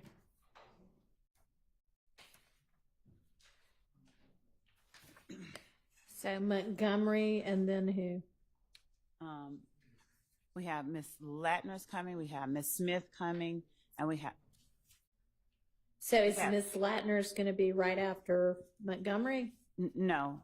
In fact, it's going to be. I guess what I'm asking is, could you give me and them in order kind of who you expect for the afternoon? Dr. Pitts, crime scene tech, Montgomery Porter, Miss Smith, Officer Collins, Miss Latner's, okay, and Starks if we reach Starks. All right, great. All right, and whatever evidence is going to come in through those witnesses has been shared. Is that accurate? Whatever evidence.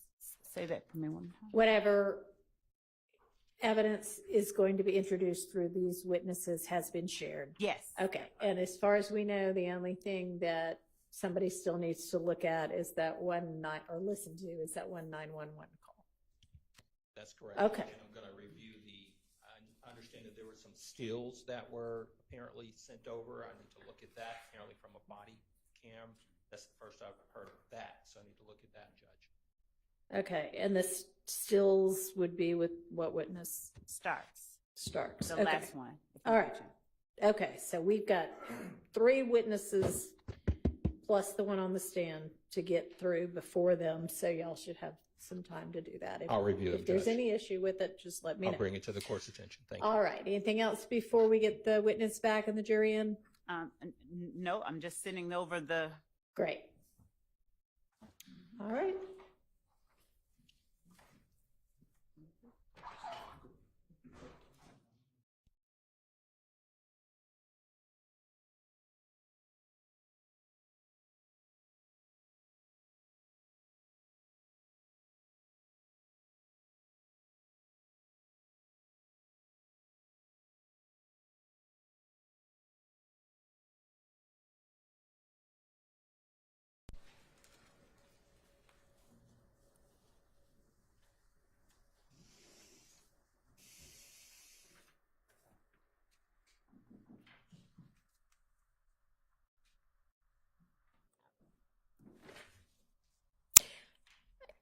Is the Smith a Smith whom there's a concern about? Yeah. Okay. But it was also the court we had talked about. Your Honor had asked specifically about threats, and it was more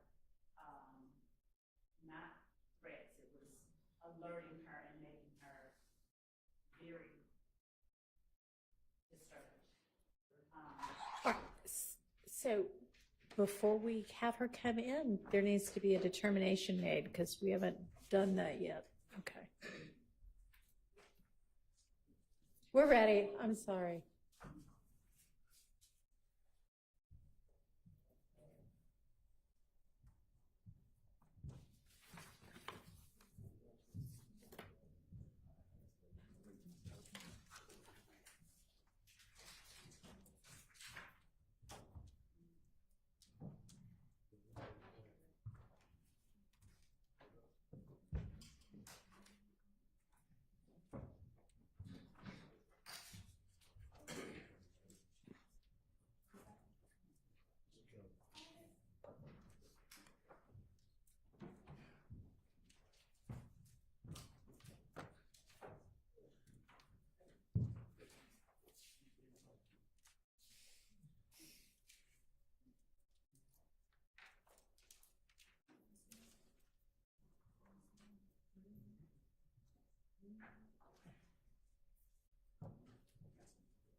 Thank you. Go ahead, Mr. Brown.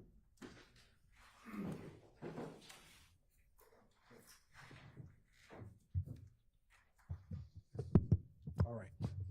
Can you hear me? Dr. Pitts, before we broke for lunch, we were talking about the address of 2517 Donald Lee Hollowell Parkway. Do you recall that?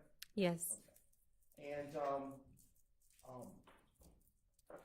not sure, but was there a case, APD incident number associated with that location? Yes. Okay, what was that incident? 151180288. And with respect to this particular incident that occurred at that location just mentioned, do you recall who it was that called you out to that scene? Yes. Sutton. Okay. And around or about what time did you go out to that scene? I would have to look at my notes because it's not on this report.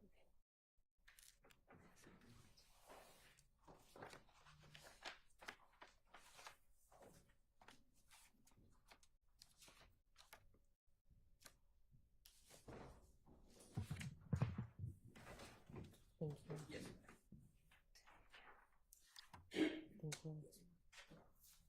The call came through at 2:30 a.m. I responded at 3:04 a.m.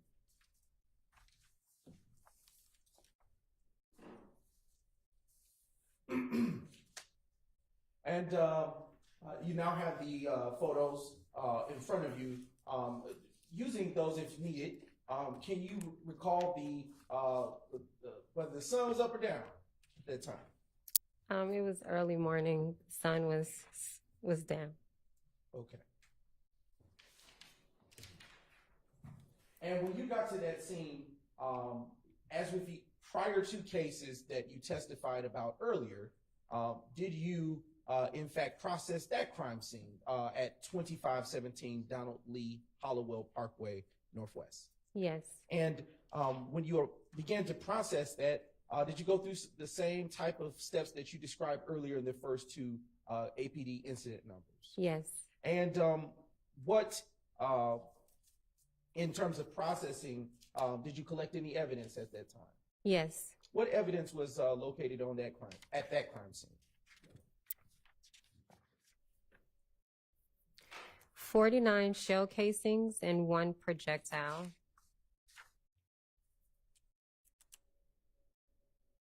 Was recovered as evidence from that crime scene. And did you turn that evidence in as you did with the prior shell casings and the other two APD incident numbers? Yes.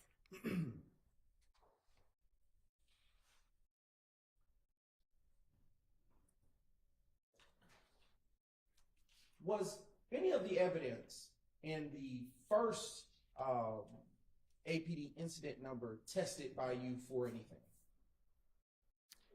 We're going all the way back to the Yes, very I want- first I want to go incident. back just a brief moment.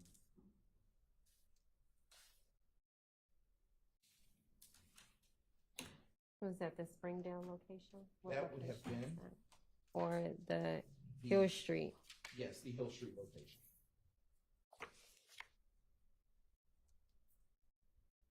No, I turned it over to the APD crime lab for further review for ballistics. Did you do any testing in the the second APD incident case number that you responded in process? No, I submitted it to the crime lab for ballistics. And as to the third case number, which we were talking about before we circled back, this case specifically pertaining to 2517 Donald Lee Hollowell Parkway Northwest, did you perform any testing on that evidence that you collected at the scene?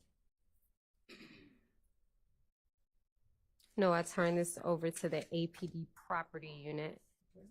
I am now going to have published for you the crime scene photos that were already admitted that have been identified as State's Exhibits 2 Juliet through 92 Juliet, and Your Honor, there will only be a select few. Thank you. Yes. Right. Showing you now on the screen, Dr. Pitt's State's Exhibit 2 Juliet. Does this picture that you see here help you recall the scenes which you responded to on April the 28th, 2015? Yes. And where exactly, what type of business or structure is located at that address? This is Club Crucial. And how familiar are you with Club Crucial in terms of knowing its operations and being in that area? Familiar with it, but not familiar to the extent that I know someone that has been to that club. Okay, and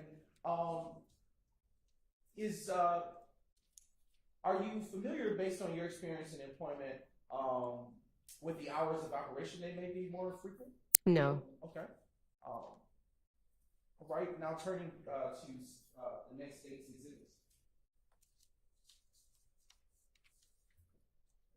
Now being published is States 3 Juliet. Dr. Pitts, what is exactly being shown here in this exhibit that's just been submitted? This appears to be the front entry side of the club. Now publishing States Exhibit 8 Juliet.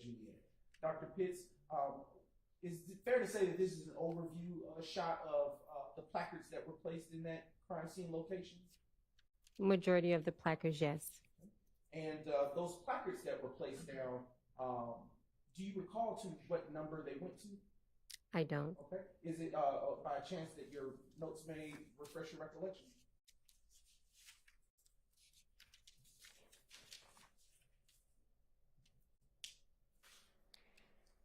It could have went up to 50, being that I had 49 shell casings that were recovered and 1 projectile piece that was recovered. Now showing you State's Exhibit 50, Juliet. Dr. Pitts, why was this vehicle of interest to you during your processing of the crime scene, such that you would take a photo? It could be that it's been damaged. That would be the only reason that I would photograph it. Okay. And what is the license plate that you see associated with that vehicle? AUX 9521. Do you see, can you make out a color for that vehicle? It appears to be plum, Okay. maroon. All right, now turning to the next State's Exhibit. Now published on the screen is 52 Juliet. Dr. Pitts, do you see on this exhibit any damage from what could have been gunfire in this exhibit? Yes. Okay, all right, now zooming in for a closer view. Can you see, Dr. Pitts, or describe where you may see such defects to this vehicle? Over the back tire, maybe that's called the fender. I'm not really sure. All right. Now turning to State's Exhibit 53, Juliet. And Dr. Pitts, utilizing the exhibit that is now posted on the screen, do you see any other additional damage from bullet defects to this vehicle on this exhibit? Are we able to zoom in some? Bless No, it doesn't appear to be. you. Right. Turning to this next State's Exhibit 54, Juliet. What about from this vantage point of the vehicle? No, it doesn't appear to be. Okay, now turning to State's Exhibit 56, Juliet. Dr. Pitts, utilizing this photo that is now on the screen, can you describe any such damage or defects that you see to the vehicle? It appears to be the sunroof of this vehicle that's damaged. Now publishing State's Exhibit 57, Juliet. And Dr. Pitts, utilizing this exhibit for this, what type of vehicle are we looking at here to your best of your knowledge? A Ford pickup truck. Okay. And with this vehicle, do you see any defects such that you would have taken a picture of the front? Yes. Where do you see those defects? Right above the grill. Okay. Is that the only one? That I can see, yes. Okay. Now publishing for your viewing State's Exhibit 58, Juliet. Excuse me. Now let's actually publish State's Exhibit 59, Juliet. Okay. Doctor, can you tell the ladies and gentlemen of the jury if you see any defects to the passenger side of this vehicle?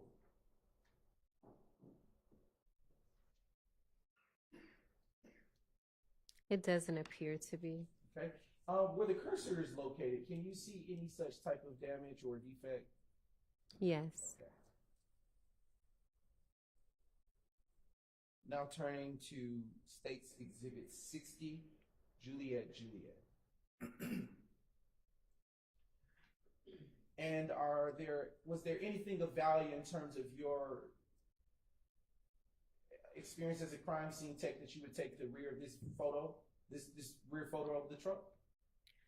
Well, as I mentioned earlier on, when you're photographing a vehicle, you should be capturing all 4 sides of that car.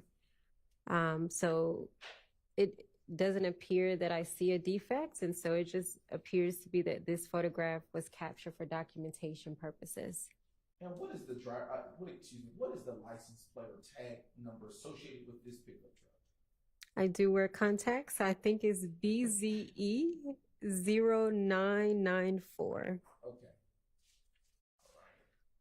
And we are now publishing State's Exhibit 62, Juliet, Juliet. Dr. Pitts, was this another such vehicle that was impacted or received defects at the Club Crucial location? Yes. Okay. And do you, from this vantage point of the vehicle, see any defects where the cursor once was, but I believe it did move? Okay. Are we able to zoom in some? Yes, that's what I believe is happening. Yes.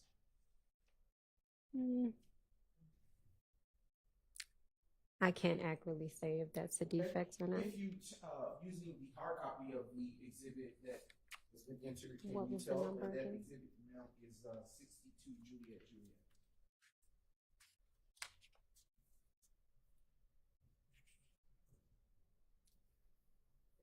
It still appeared to look the same. Okay. So yeah, I can't. All right. Now publishing 63 Juliet, Juliet.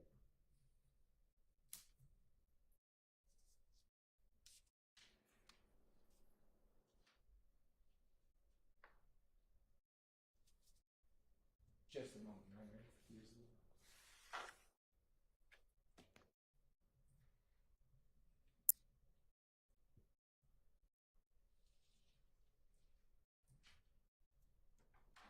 Thank you, Ms. Knight. Dr. Pitts, before we ask any questions about the exhibit that is published at this point, can you tell the ladies and gentlemen of the jury what vehicle you know this to be, if at all? What type of vehicle, I should say? Based on the emblem, it looks like a Ford or BMW. Okay. And with respect to this vantage point of that BMW that you described, is there a defect to you, to your ability to see from utilizing this picture? Any defects? No. Where the cursor is, can you describe whether you believe that to be to the right of the cursor, that is? Can you describe if you know that to be a defect? What was the This number? is State's Exhibit 63, Juliet, Juliet.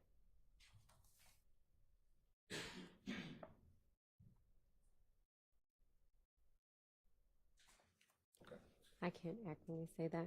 No. No problem. Publishing 64, Juliet, Juliet.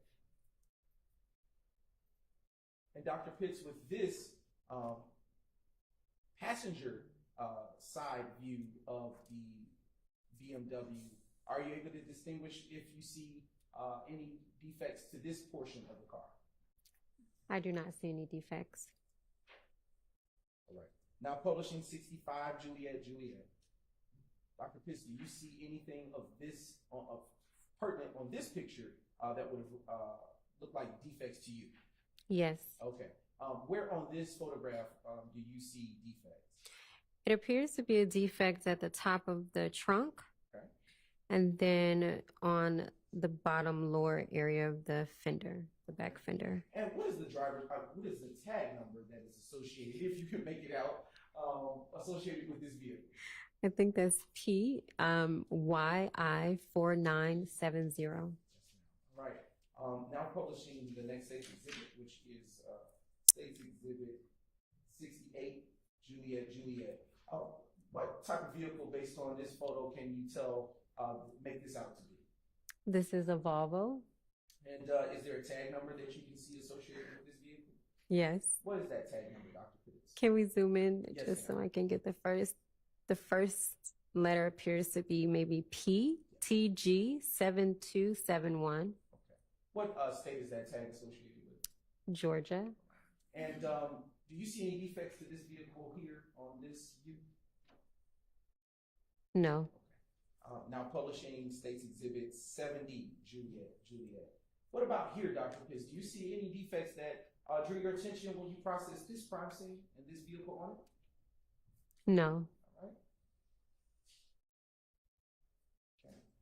What about in State's Exhibit 71, Juliet, Juliet, which is getting ready to be published now, which shows the passenger side? Do you see any such defects that drew your attention? Can we zoom in a little more?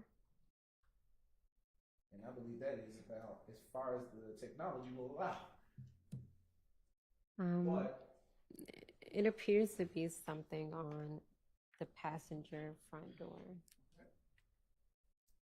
And if we could put the cursor on the passenger front door, is that what you're saying to be that something, is it above or beneath the cursor? The cursor disappeared. It's above. Okay, and is that what you believe to be a defect to this vehicle?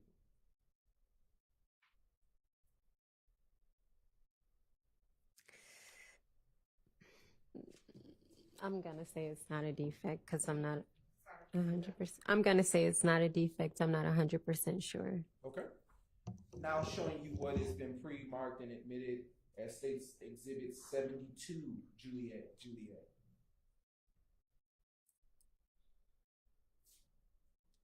Okay. Utilizing this exhibit, Doctor, is there anything that you see in terms of defects to the front of this vehicle? No. All right. Now publishing States Exhibit 73, Juliet.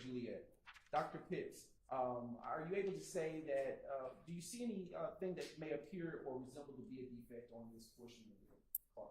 Yes. And is that what you would believe to be a defect? Yes. Now publishing States Exhibit 74, Juliet. And Dr. Pitts, using this exhibit, can you tell what type of vehicle this is? A Nissan Sentra. And what's the, if we could zoom in, does there appear to be a permanent or a temporary tag here? It's a drive-out tag. And I know this may be a little smaller, but can you make out those letters or numbers? You can see them? 14310132. And what appears to be the expiration date? May 29th, 2015. Okay, now publishing States Exhibit 76, Juliet.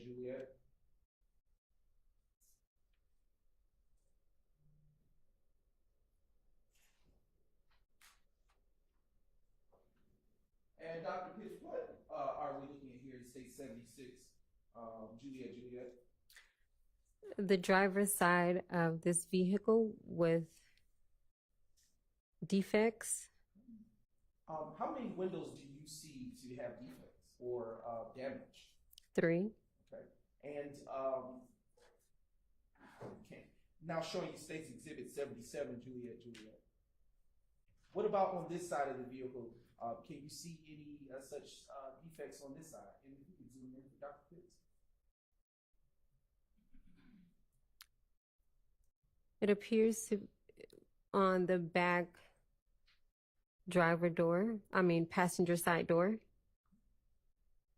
And do you see anything on the front passenger side door in terms of damage? The window. Okay. Is there anything on the ground near the vehicle on this side of it? We would have to, can we zoom in some? For it to happen now. It appears to be shattered glass that I can see. Okay. Now turning your attention to the next States Exhibit, which is States Exhibit 78, Juliet. Dr. Pitts, do you see any such damage to the front of the vehicle? No. Okay. Next States Exhibit, please. Actually, if we may zoom in right there. Dr. Pitts, can you see any damage where the cursor was pointed, just be above it? Yes. And what does that damage appear to be to you? It appears that it is a defect in the windshield. All right, next States Exhibit, please. Now publishing your viewing States Exhibit 80, Juliet. Dr. Pitts, is this a different vehicle from the last one that we just viewed? Yes. And what type of vehicle do you know this to be, if at all? This is a Impala Chevrolet SS. And does there appear to be any damage or defects to this vehicle? Yes. Where do you see them? The back window. All right. Is the back window fully intact, or does there seem to be some other type of damage to it? It has a defect and it's shattered. Showing you now Dr. Pitts States Exhibit 82, Juliet. And what are we looking at here? Thank you. Another drive-out tag or a temporary tag. All right, and can you make out those digits and numbers? 14223 495. And does there appear to be an expiration associated with those temporary tags? Yes. What is that date? June 2nd, 2015. Now, publishing 81 Juliet. Outside of the damage that you described to the back rear windshield, do you see any additional damage to this vehicle, Dr. Pitts? It looks like there's damage to the front passenger door. Do you see any damage to the rear passenger door?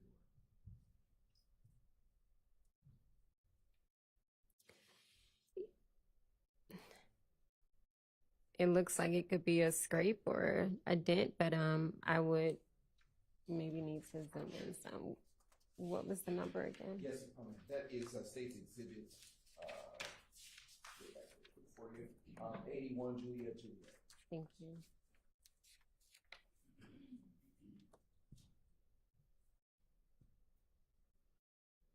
Yeah, it still appears to be maybe as if it's some type of scraping. Okay. Do the windows appear to be shattered as the back windshield, or do they look intact from this vantage? They appear to be intact.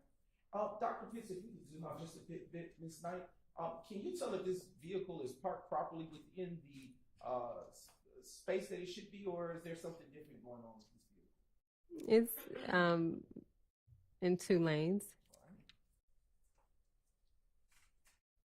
Showing you now the next State's Exhibit, 83 Juliet. And if we could just zoom in partially. Dr. Pitts, do you see any damage to this portion of the vehicle, the driver's side?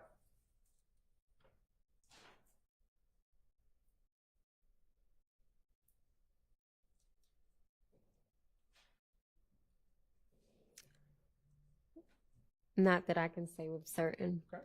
And I want to go up to the top left-hand corner of this photo. Dr. Pitts, do you know any of those individuals that appear to be positioned in this photo? I do not. Okay. Did anyone come up to you and tell you that anything about these vehicles at all or anything? No. Okay. All right. Now showing you the next State's Exhibit 84, Juliet. And if we could just zoom in just a little bit this night. Right. Dr. Pitts, do you see anything of value to you in your experience as a crime scene tech in terms of defects here? No. Okay. Now publishing 86 JJ. Right. Dr. Pitts, do you see it? And thank you, Ms. Knight. Do you see any defects to this vehicle at all? Yes. Where do you see such defects? Initially, I saw something on the front fender towards under the grill, and then the windshield. Okay. If we could move the cursor, Ms. Knight, is that where the cursor is about located? Is that where you were speaking about a defect? Yes. And can we move into the windshield? Is that where the cursor is located? Whereabout you are describing the second defect you observed? Yes. Okay. Now turning to the next State's Exhibit for publication, and that is 88 Juliet. Dr. Pitts, what type of vehicle is this to your knowledge? A Challenger. Okay, and do you see a license plate or tag identifier associated with this vehicle? Yes. What type of digits are associated with this vehicle? BBN 9843. Right. And now, do you see any defects to this portion of the vehicle, the rear of the Challenger? Are we able to zoom in a little? Yes.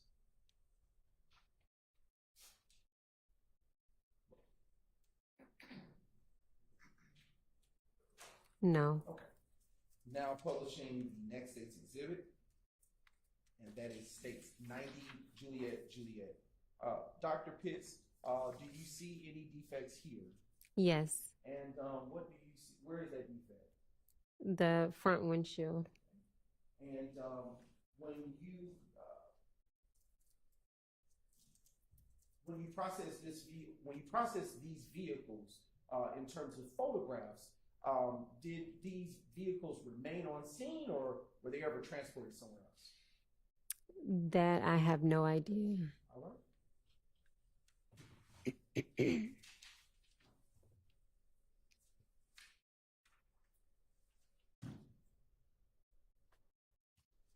And Dr. Pitts,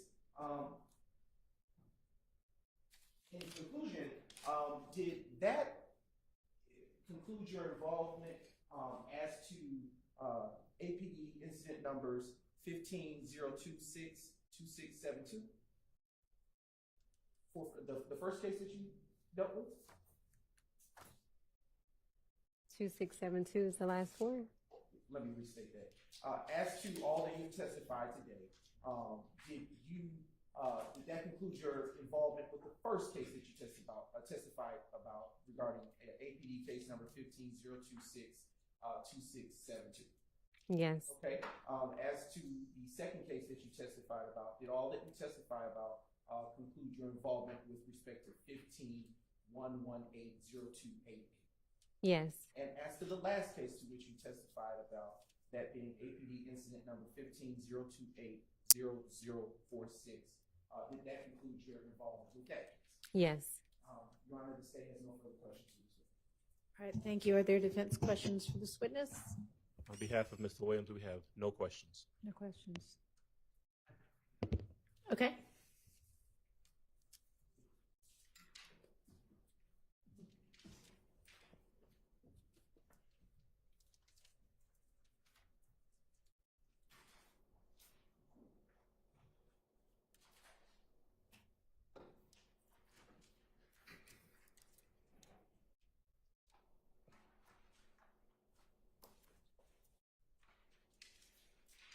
Good afternoon, Dr. Pitts. Hello, how are you? I'm fine. How are you? I'm good. Okay. My name is Max Shard. I represent Shannon Stillwell. I just want to ask you a couple questions about your work on January 26th Okay. at 1007 Hill Street. Okay? Okay. All right. And if you need to refer to your reports, just let me know, and then that's fine. But we just need to, for the record, just make it clear that you're referring to your report, okay? Okay. All right, thank you. As I understand, you were the crime scene technician on that scene, correct? Yes. Okay, and were you the only crime scene technician on that scene? Yes. All right. And I understand your testimony is that you took a large amount of photographs and also collected shell casings. Yes. Okay. Now, when you're at a crime scene working as a crime scene tech, do you dictate your actions, or do you follow the responding officer? How does that work? It's based off of my discretion. The first responding officer really just briefs me during that initial walkthrough of what they've uncovered, but no, they do not tell me or lead me on how to process a crime scene. Okay. And these shell casings, I believe your testimony is you've collected 65 documented and collected 65 shell casings from that scene. Is that correct? Yes, based on my notes, yes. Okay. And I'm not asking for an exact measurement, but with your fingers, I guess, could you show the jury how large these shell casings are? Are we able to pull up a photo so I can make sure that I'm referencing the correct shell casings? I believe it's the batch labeled GG. Is it starting with 1 GG? Okay. I know that there's some photos in there of different shell casings.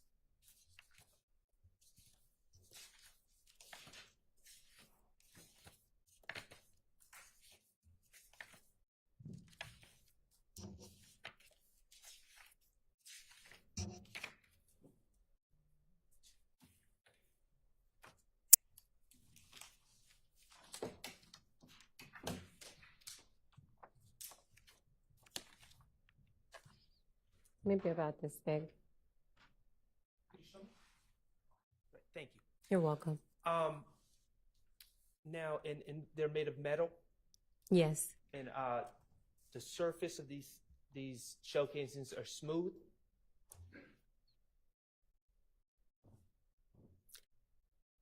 Yes, I guess. I'm not an expert in the manufacturing of shell casings. Okay, well, when you collect them, do they appear to be smooth, the surface? For the most part, yes. All right. Are you familiar, as part of a crime scene technician's role, you're trained to collect fingerprints? We are trained to process for fingerprints.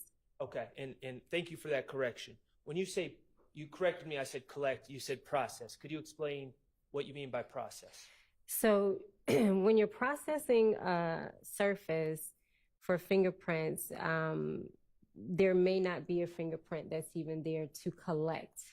And so in terms of saying collect, therefore there's something that you've brought to the surface and you're adding lifting tape, and then you are physically collecting that print off of that particular surface, and you can actually take it with you and turn it over. Is there another process of processing? Is there another way to process for fingerprints that involves the use of super glue causing prints to rise? So that is called cyanoacrylate, and yes. And that process, cyanoacrylate? Correct. Okay. The process using cyanoacrylate, that can be used on shell casings, correct? Yes. Okay. The 65 shell casings in this case, were they ever processed for fingerprints using cyanoacrylate? Cyanoacrylate, no, they were not. Okay. And were they processed for fingerprints using any other method of processing evidence for prints? Let me refer to my report.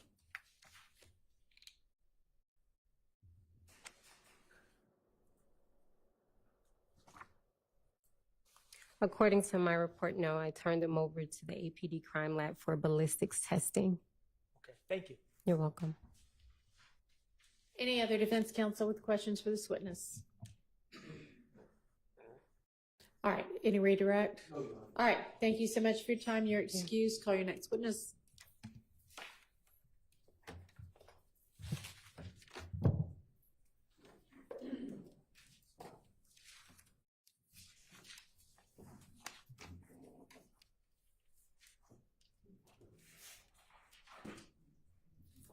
Honor, at the time, State calls Crime Scene Director Porter on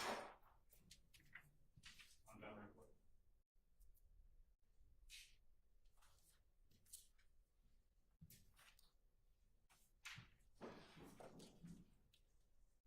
I'm just wondering why this person's not walking in the door right now. Y'all, the other person's been out, and there's no harm in them passing by each other. I actually, I'm not trying to be a stickler, but any little bit of time we can save, everybody would appreciate.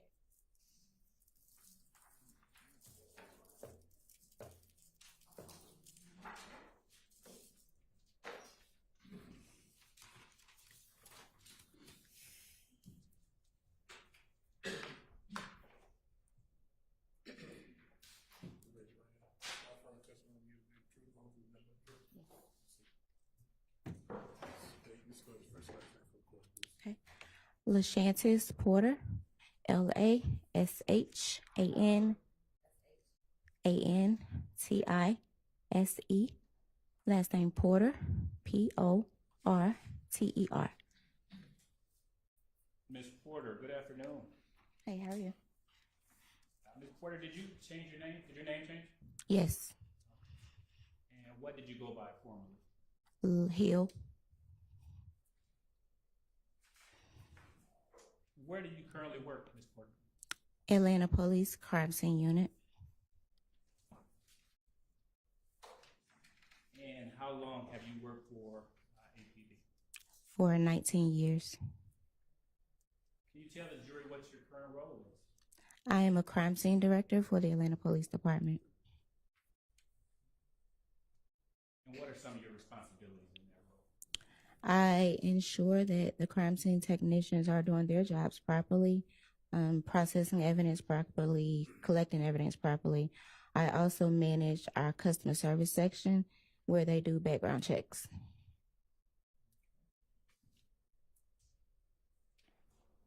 And how long have you been in that role? For 3 months. In 2014, strike that. Yeah, in 2014, what was your position? A senior crime scene technician. And what were some of your responsibilities as a senior crime scene technician? Responding to crime scene calls, processing evidence, and assisting with training new hires. Now, it's kind of important to distinguish. Are you a member of law enforcement? Yes, however, I'm a civilian employee.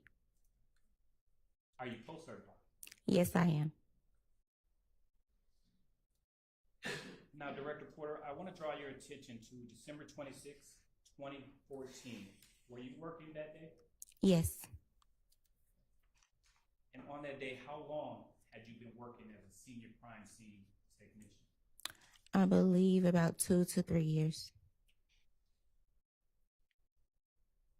And were you on shifts or on call? We were on shifts at the time.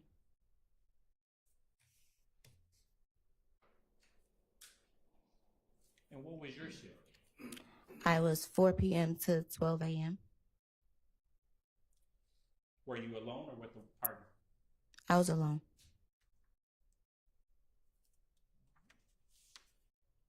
So on December 26, 2014, were you dispatched to a shooting scene at 1097 Harwell Road, Southwest? Yes. Now, was this a business or residential area? It was a business. What business? The Blue Flame. Have you been to this business before? At that time, I'm not sure if I had. Is this business located in Fulton County? Yes. Do you know what time you were dispatched? I was dispatched at 9:29 p.m.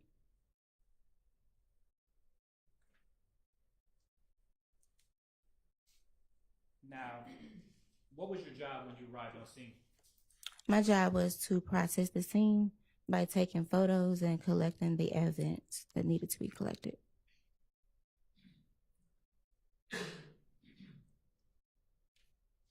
Now, is there a difference between searching for evidence and collecting evidence? Yes. What is that difference? So if you're searching for evidence, you're combing the scene, looking for items of evidentiary value. Collecting, you have located those items and you are now collecting them for processing and submissions. Did you search for any evidence in this case? No, I didn't. Did you collect any evidence in this case? Yes. What did you collect? I collected 7 shell casings. And where did you collect these shell casings from? The shell cases were located in the parking lot of the business. The Blue Flame? Yes. Did you happen to take any photographs? Yes, I did. About how many photographs did you take? I took 63 photographs.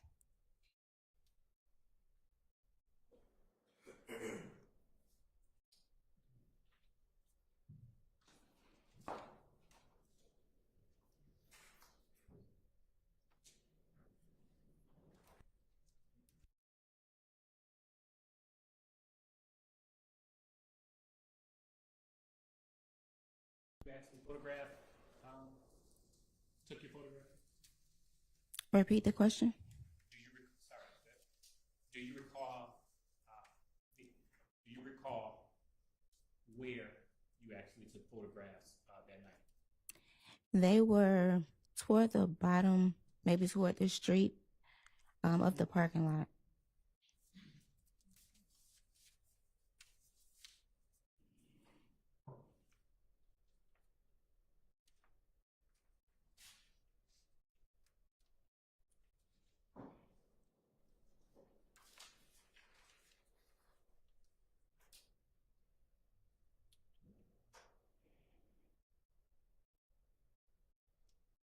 And the shell casings that you collected, were they all of the same type?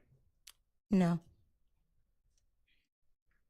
take any prints from the casings? The casings were processed for prints, but there were none of value lifted.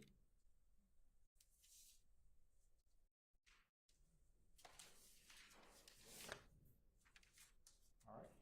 What did you do with the shell casings you did collect? Once they were collected and processed, they were submitted to our APD crime lab for ballistics analysis. Did you perform any ballistics testing? No. Now, what did you do with the photographs? The photographs were placed on a disc and sent to our photo lab.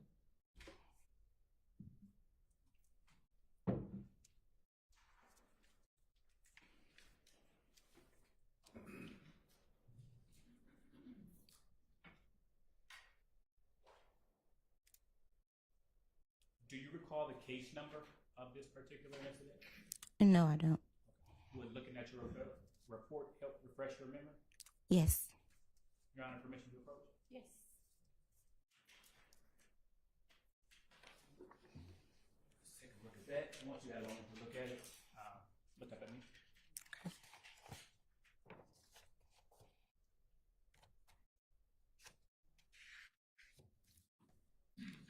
Okay.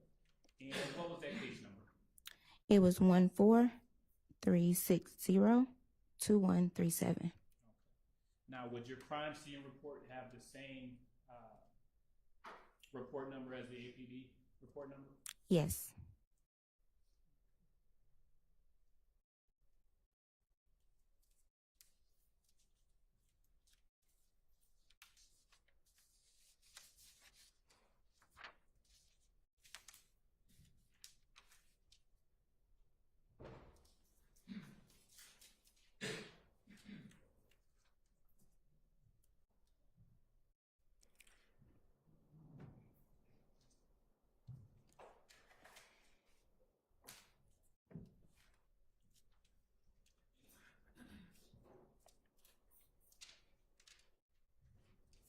I am now showing you what's been marked as 33 Delta, Delta, Delta through 96 Delta, Delta, Delta.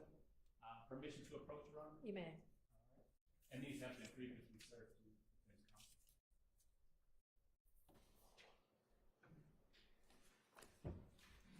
All right. Take a moment to look at those.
Your Honor, may we approach?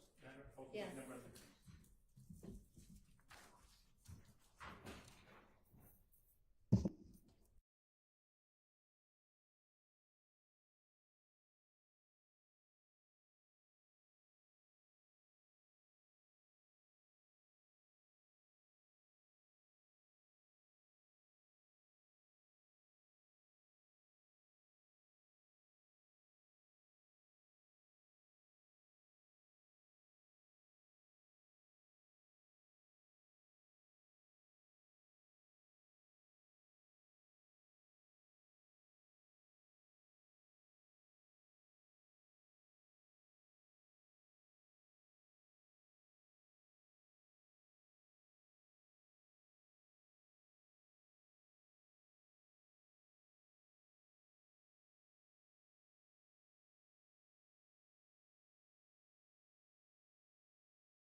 So there's a relevance objection to essentially, I guess, all of what the witness might be about to testify to.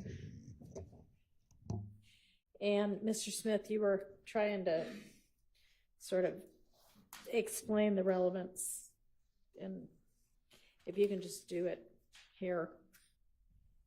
Yes, Your Honor.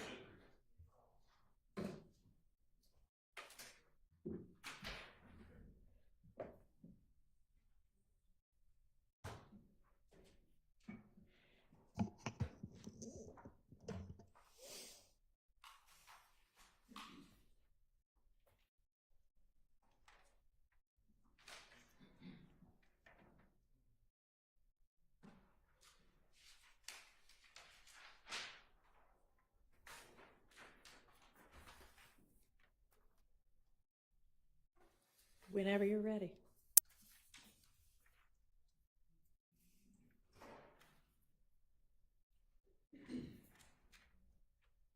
Your Honor, these shell casings that were collected at 1097 Harwell Road, this location is just down the street from Club Crucial. It happened December 26, 2014, and it produced a knifing hit to 2905 Springdale Road, which occurred on January 28, 2015. One of the other cases that the state has presented evidence on. Okay, and so, Your Honor, as we're talking about the shootings and the violence that has occurred throughout this investigation, the shell casings, the fact that there is this knifing hit, it just shows various locations. We're not going to say this person had it in their hands, but the fact that there are knifing hits to locations that are in close proximity to locations where we know where we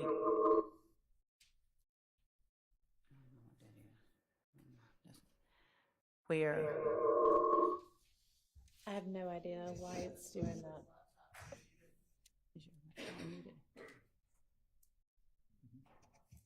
Testing. Where we know that other instances that have involved the groups of people that are an interest in this gang war have been seen and apprehended at.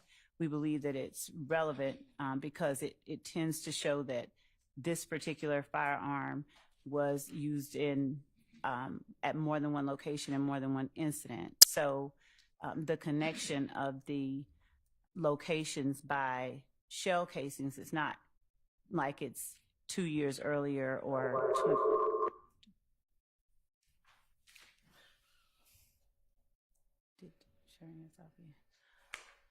20 miles away. The proximity and temporal proximity of the locations are what we believe make it relevant. All right, and which group is it that is alleged to, that the state's theory at least, committed this, So- you said Springdale Road in this? Yes, so 2905 Springdale Road, yes, on January the 28th, which was, Right. And Your Honor, we are not going to always in each case be able to say this Okay. person had this gun. Right, but I mean, was this alleged to be 2 YSL shootings No, or? The 2905 Springdale Road, just one Mhm. second, was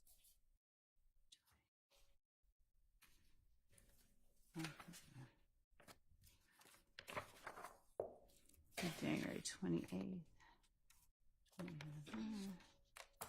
Was the location of Miss Antrevia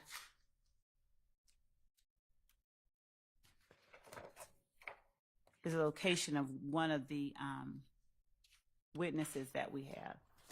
The Springdale Road. Yes. Right. And who is alleged to, or which group is alleged to have committed that shooting?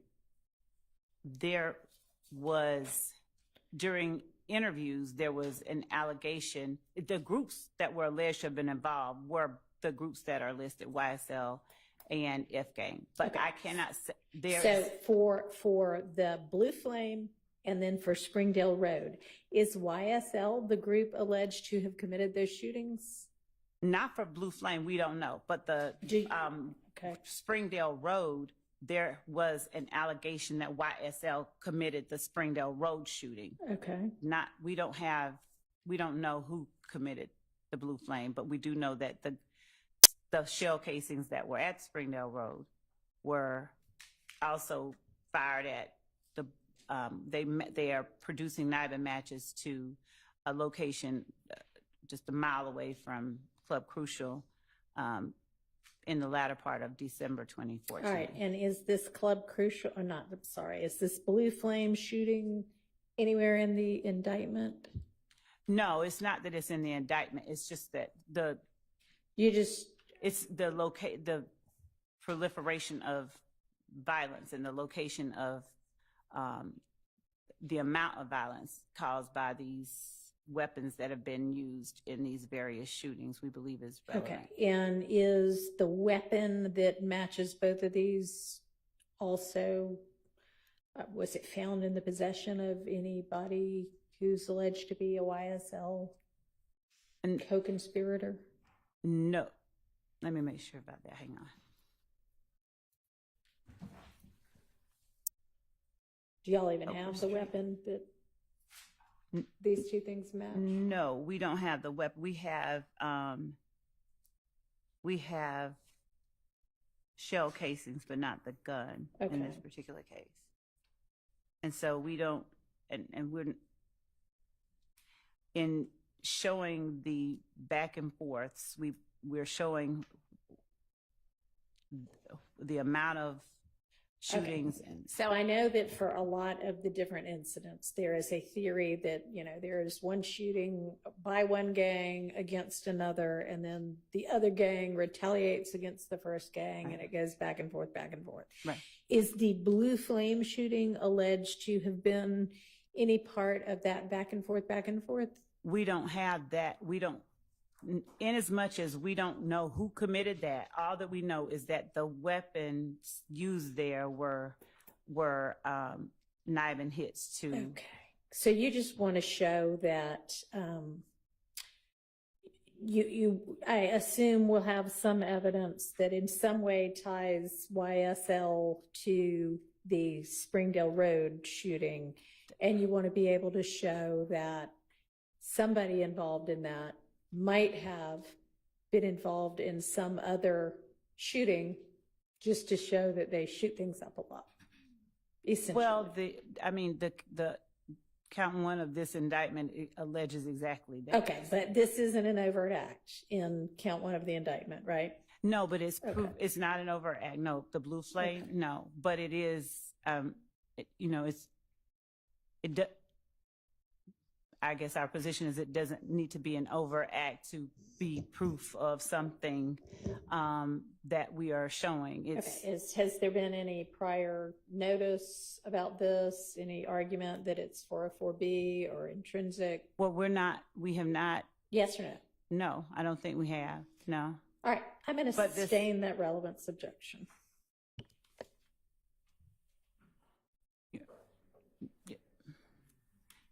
Yeah. Yes. I'm going to exclude it based on relevance, 403, lack of notice. Your yes, Honor, ma'am.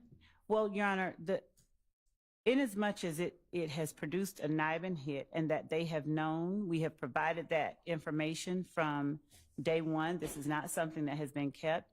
And in as much as it is a firearm that has been used in a shooting that we believe was committed by and perpetrated by one of the, or at least a member or associate of the enterprise that we're talking about for a reason that Okay, well, I asked you if you had anything that tied this gun to a particular YSL co-conspirator, and you said no. I'm sorry, but we said that 2905 Springdale Road is a location that we have heard from interviews that a YSL person shot up. We don't have a particular YSL person. And the fact that that same firearm was used less than a month, about a month earlier at a location about a mile away from where other YSL shootings occurred, we believe that makes it intrinsic. We've not argued. The court asked us, had we argued that? We have not argued it, no.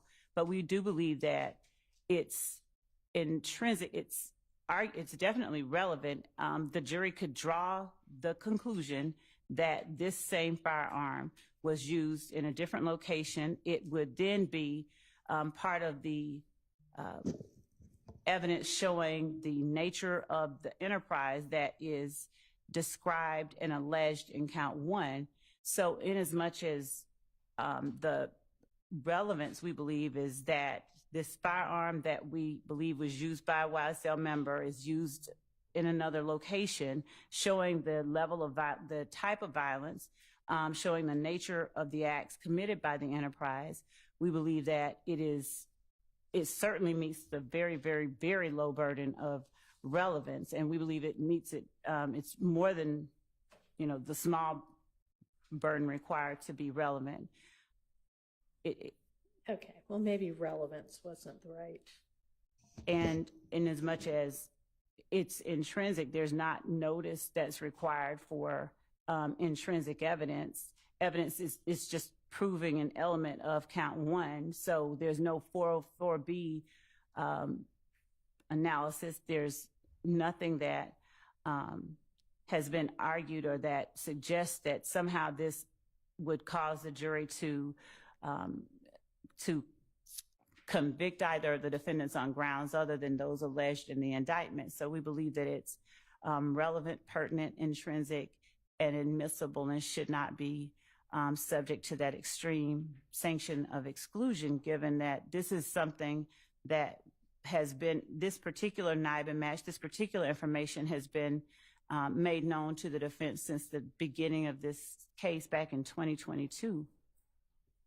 So we would ask that the court not exclude this information. And this is not a witness that is going to take a very long time. We have 2 photographs that we're going to publish. We have, I think, about maybe 30 that she took, but 60 that she took, but 2 that we were going to publish. All right, well, maybe I misunderstood a little bit about what Mr. Smith was saying at the bench. It sounded, and that may be my fault, I thought he was saying the night and match was something that just got learned this week.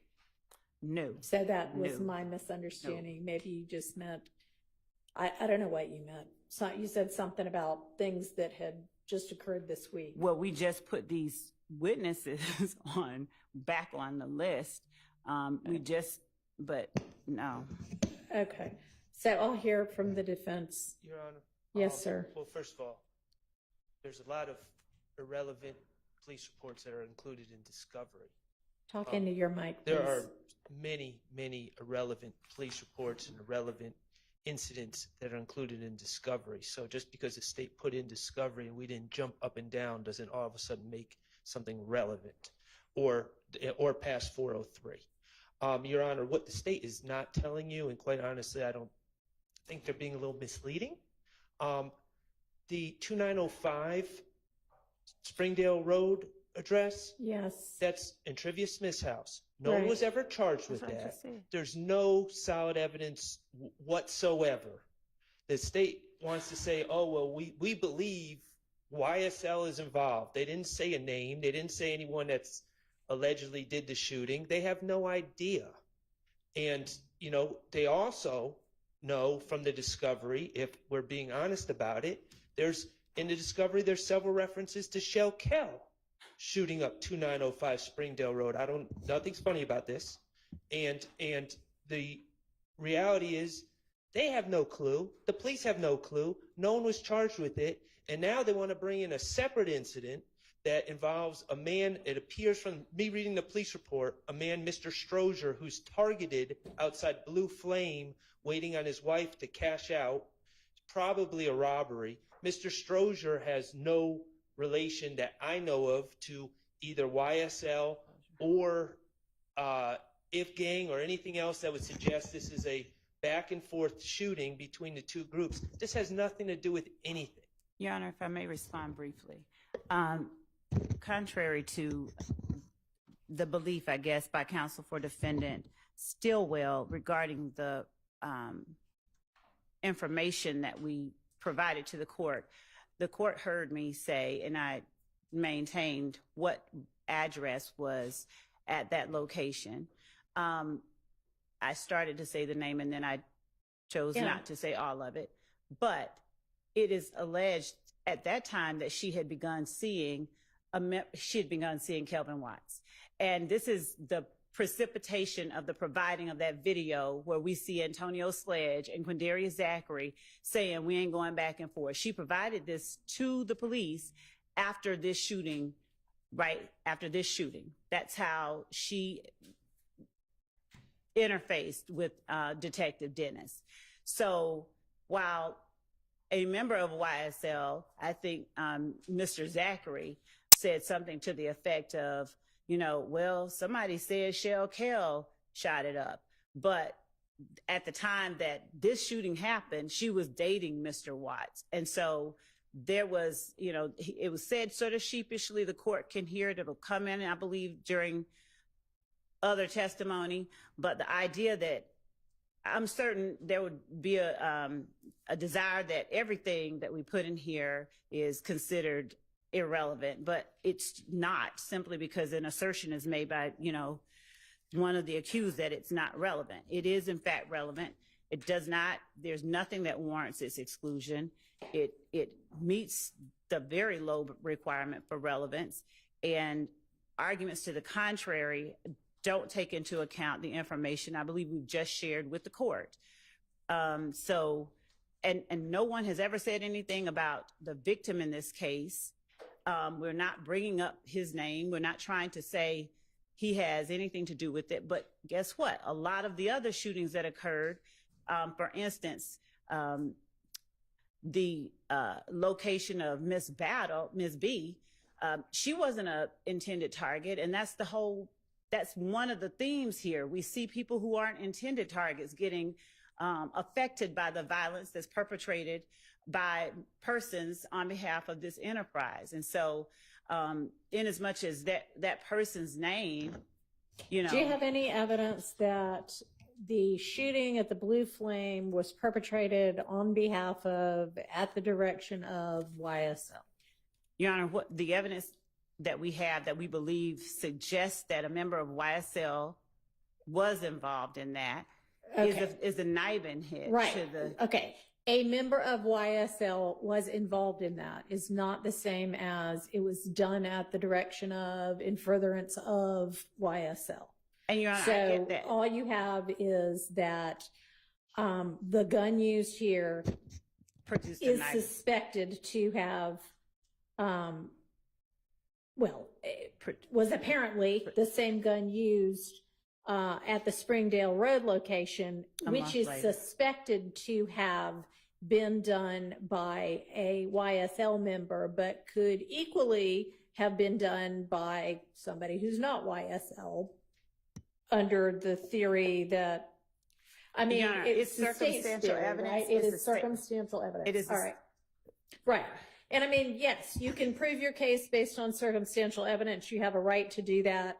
But I do not find that this Blue Flame incident is intrinsic to the issues in this indictment. So I am excluding it. All right. So does that mean that we're done with this witness? Your Honor, if the court's going to exclude that one, then we'll. Your Honor, can we just have a instruction to the jury to just strike Yes. the testimony about this incident? Well, they hadn't heard much of anything yet anyway, but yes. All right. Your Honor. Yes. Your Honor, I would ask that, given that the court has decided that it has not heard very much, there's nothing that's prejudicial to anyone that's been presented. We would ask that the court simply allow the state to have no further questions and move forward. They haven't even seen the photographs. And so to strike the information, there's nothing that has been in any way that could, they be considered harmful. So we'd ask that. Well, it's not harmful, but I mean, we don't want to be confusing the jury, so I'll just tell them to disregard it. You can certainly put her back on the stand and say, thank you, no further questions, but then I'm going to turn around and say, disregard all that testimony. Yeah. If you want me to say it in a way that you want to come up with a particular way for me to potentially say it, I'm willing to consider it. Just one moment, Your Honor. Okay. If the court will allow Anybody us. need to use the restroom while we're on break anyway? Yes. Okay. Your Think Honor, about it. Well, let's try to take, yes, sir. And when you come back, or can do it now. We can do it now. Thank you, Judge. Your Honor, the court asked me some questions regarding any objections I have to a Yes. 911 call. Yes. I'd like to be heard at the court's Okay. pleasure. Yep, that's fine if we want to do that now. We want to Break craft and it. then- Yes, Yeah. yes, please. Okay, we'll break. We'll do the crafting of the instruction. We'll take the 911 issue up. You can let the jury know it'll be at least 15 more minutes. All right, y'all try to get back here quickly so we can deal with these issues.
Has defense gotten a chance to look? Does anybody have any suggestions? One thing that I have a concern with about it is just the use of the word "we" are removing. The court is removed? I Well- don't know what, state? So, what is the we? Is that the one in green? So, yeah, that's the one in green, Your Honor. Would the court mind advising when the court says the problem is with the word we? I don't have a problem with any pronoun. The state, the court, I don't know.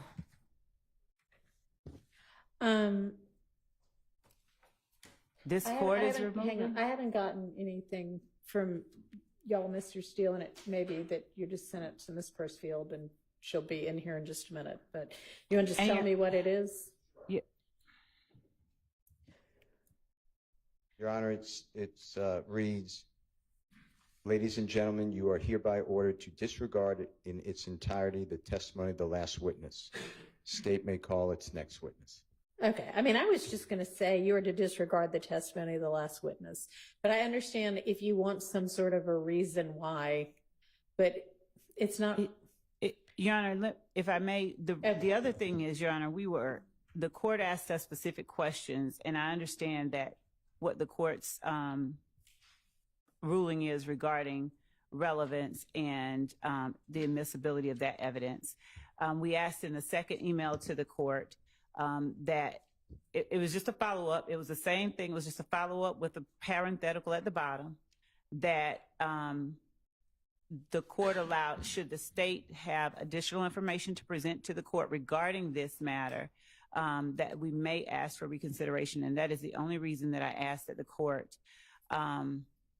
tell the jury that the court, whoever the court wishes, it's being removed. The evidence of incident 1-4. Had she already said the incident number? I believe she had. Didn't you have? She had. That is all that she had said. I think did she say? Yeah, she had said the incident number and location. She had never said a person's name, and we had not shown or published any photographs or tendered any photographs.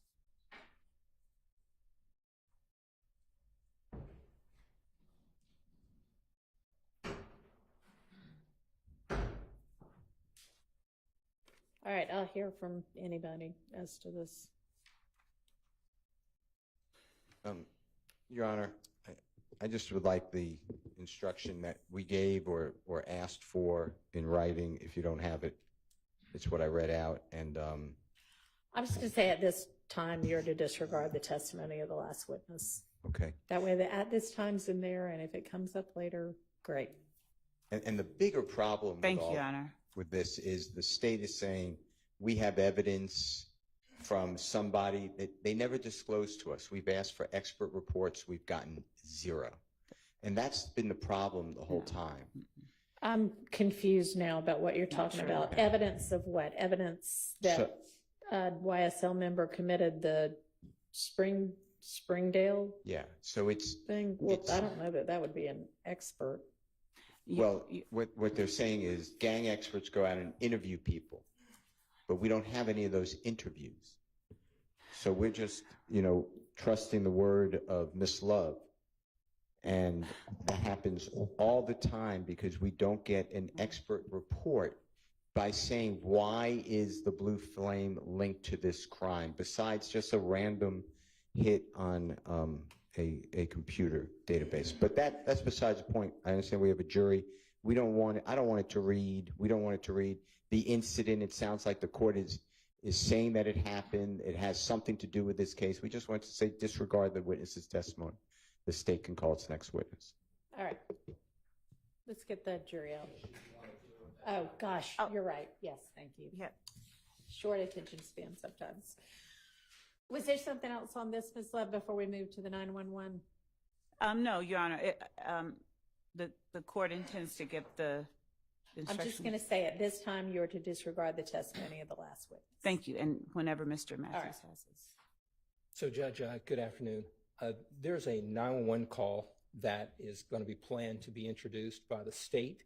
It's from a March 12th, 2020 theft of a vehicle call. Your Honor, I have had an opportunity to listen to the 911 call. And based on the 911 call, Your Honor, it's our position that that call is a testimonial call that would be excluded under the Confrontation Clause. I may need to listen to it. Do you know how long after? It's about a minute or two. Oh, no, couple no, no. I minutes. meant how long after the incident it came in? How long after? Oh, yes. So according to the 911 call, it was the caller said that over an hour ago, the theft took place. All right, I'll take a listen. Okay. If somebody can cue that up for me. Okay. While they're queuing it up, Your Honor, I would submit that when you listen to the call, it's not going to indicate that it's thwarting an ongoing crime. It's not going to be to seek any assistance in any situation involving immediate danger. And the callers, Chandler Durham or this other person, hasn't been called as a witness. We've never had an opportunity to cross-examine this person at any prior proceedings or anything of that nature. So this will be the first time. So that's what makes it, in our opinion, testimonial. And the cases that I'd like to cite for the court is going to be two cases, Pitts versus the state, 280 Georgia 288. That's an 06 case. It's been cited several times. It was one of the recent sightings on it was McCord versus the state, 305 Georgia 318. It's a 2019 case. Right. This is not a present citizen impression call that you're about to hear, in our opinion. Mr. Atkins is queuing that up for the court. Thank you.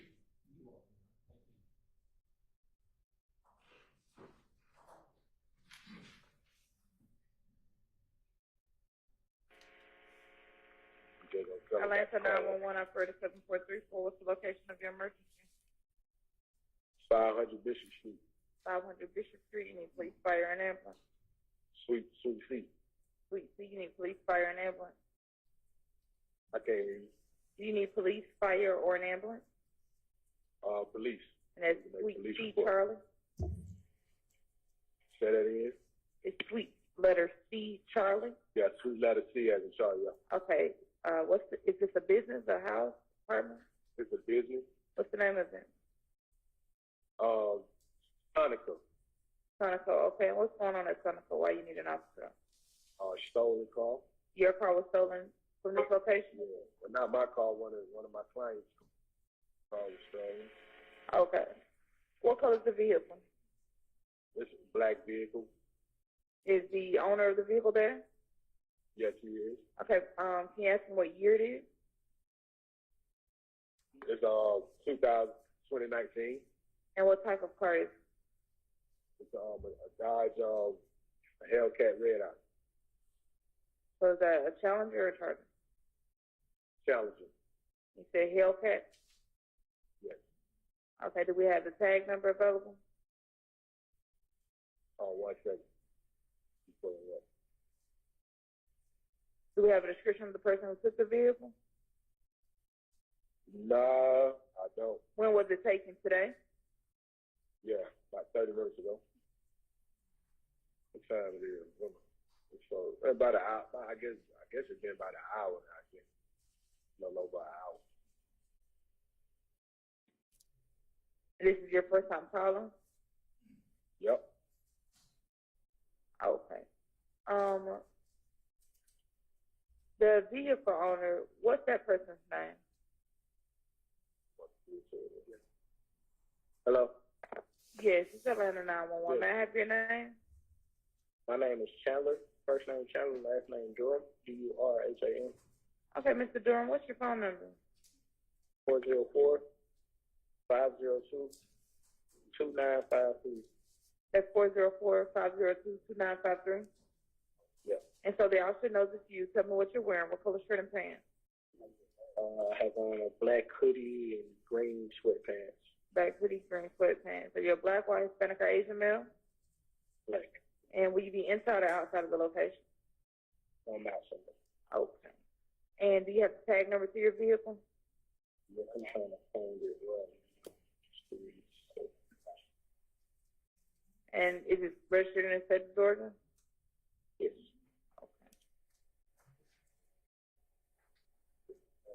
I'm not sure. Do you see the VIN number? You have a VIN number? Let me look on my insurance. I might have that number for it. See if I can find my code.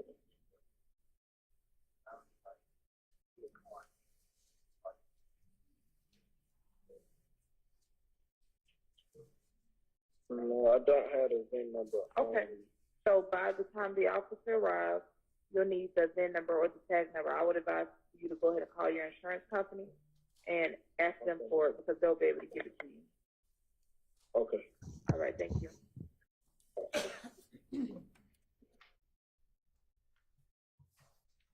All right. So, Your Honor, the caller initially says, I don't know if the court heard it, but I heard it, says, need a police report. It's number one. There were two callers on the call. One was the owner of the business. The second one was the victim of the theft of the vehicle. And that description that the court heard, that was the description of Chandler Durham, who says, I have on a black hoodie, I'll be outside, so Seems forth. like they switched the phone over. They switched the phone after over. a few minutes to say, for him to give the details. Right, and Durham says, hey, I have a black hoodie on, green pants, I'll be outside when the police get there. So the police get there and then they do some further questioning. So in our, based on the law, Your Honor, this is a testimonial call. It doesn't involve a present sense impression, Your Honor. The court heard the call. And it was over an hour after the theft of the vehicle. So it's not to thwart an ongoing crime. And it's not to seek any assistance in a situation involving immediate danger. They don't know who took the car. They have no other information other than the car is gone when they discover it. So they call in to make a report, have a police officer come out there. Thank you, Judge. I hear from the state. Yes, Judge.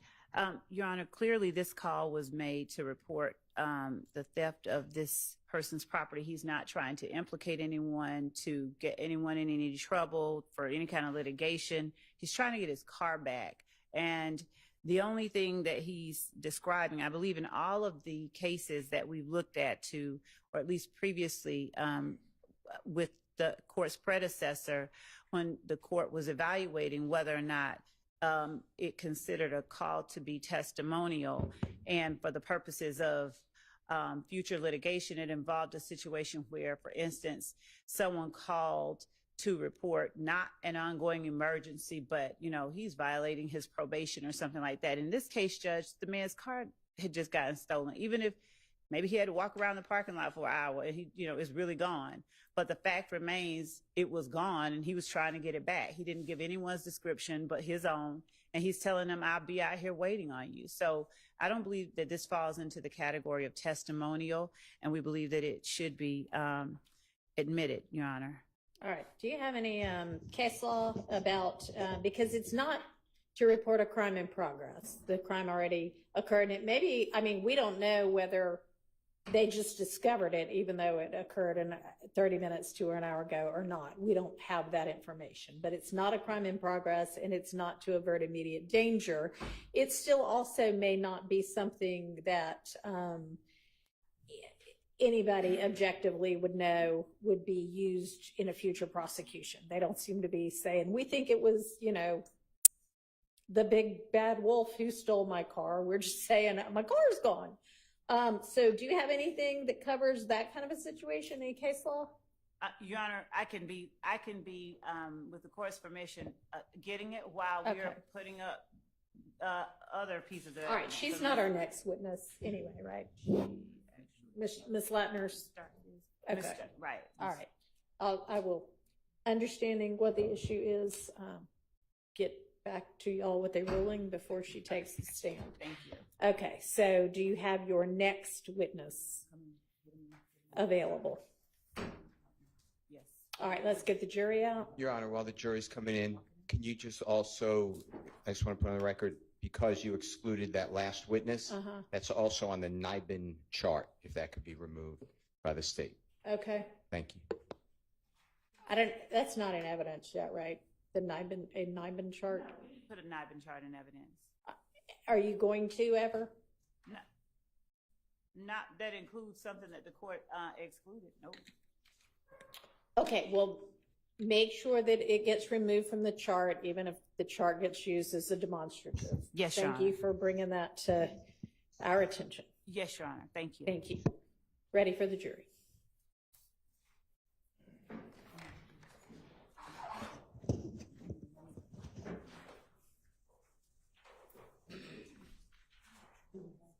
Okay, that's good. Well, hopefully they can get this set up.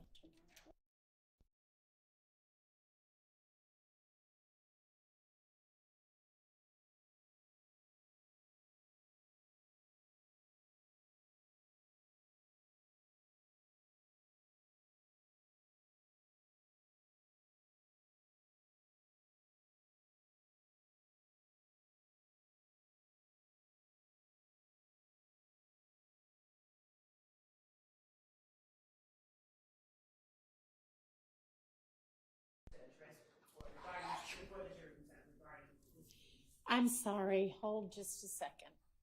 We need the witness to be excused again. Can we ask you to step back out for a second? Yes. Oh, well, but stay really close because we might need you in here again. Just stand at the door for us. Yes, sir. Yes, Your Honor. We're requesting that this not be filmed. Okay, is there any issue with that? I don't know. Detective Starks. John, could we have those mentioned member of the council approach so that Y'all come on up here. Yes.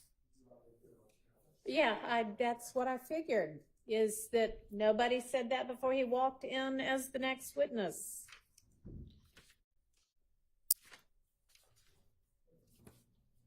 So,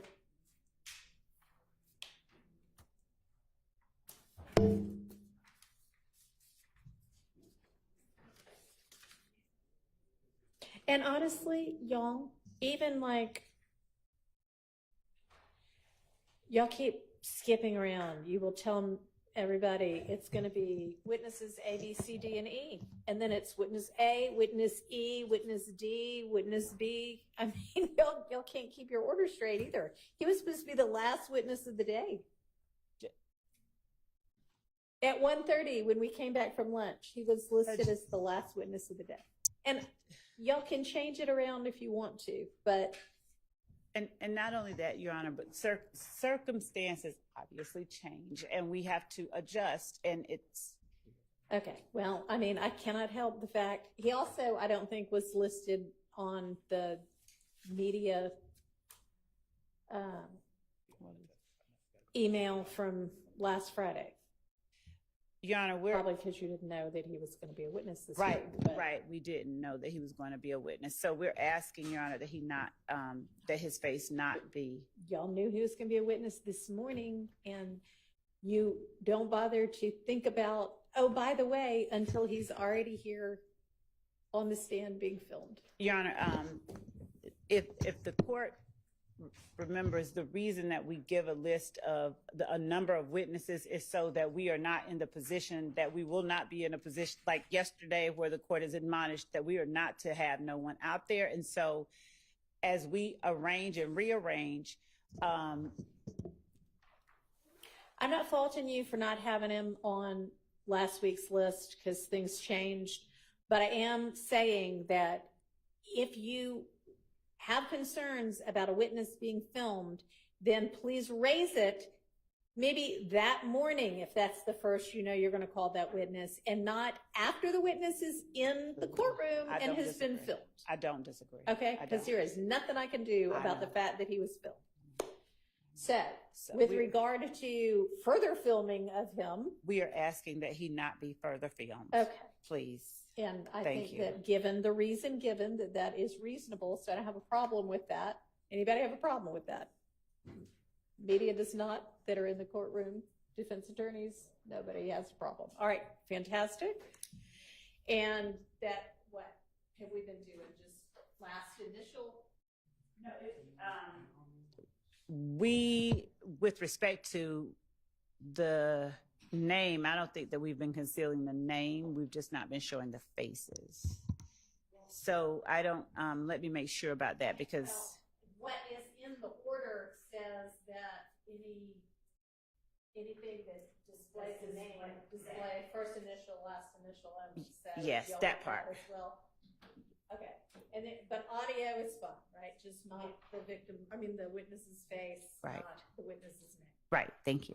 All righty, so let's stop the filming, get him on the stand. He almost stopped filming altogether. Hmm?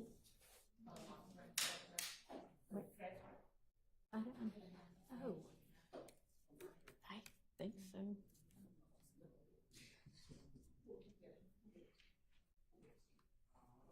Beats me.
Thank you very much. All right, ladies and gentlemen, you will notice that there's a different witness in front of you right now.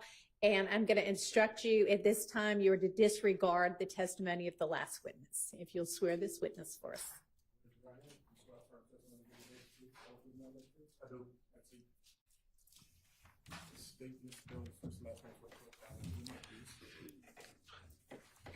Yes, I'm Javaria Starks, Jarvarious.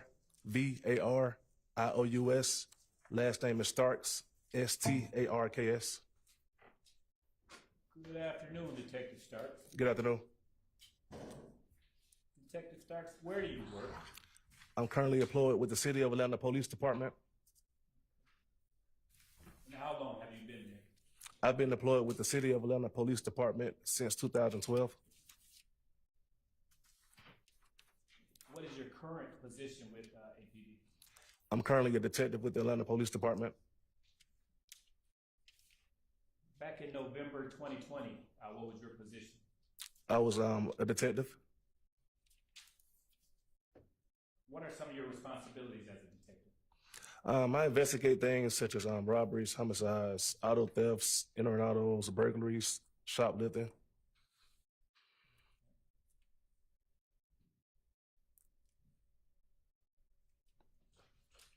And are you post-certified? I am. And have you maintained that post-certification throughout your career? I have. I want to turn your attention to November 24th, 2020. Now, did you respond to a call at 4275 Walton Crossings, apartment 3216? Yes, sir, I did. And is that location in Fulton County? Yes, sir. And what is this location? Is it apartment, business? What is it? It's an apartment complex. And was it a 1 or 2 bedroom apartment that you responded to? I believe it was a 1 bedroom, 1 bathroom.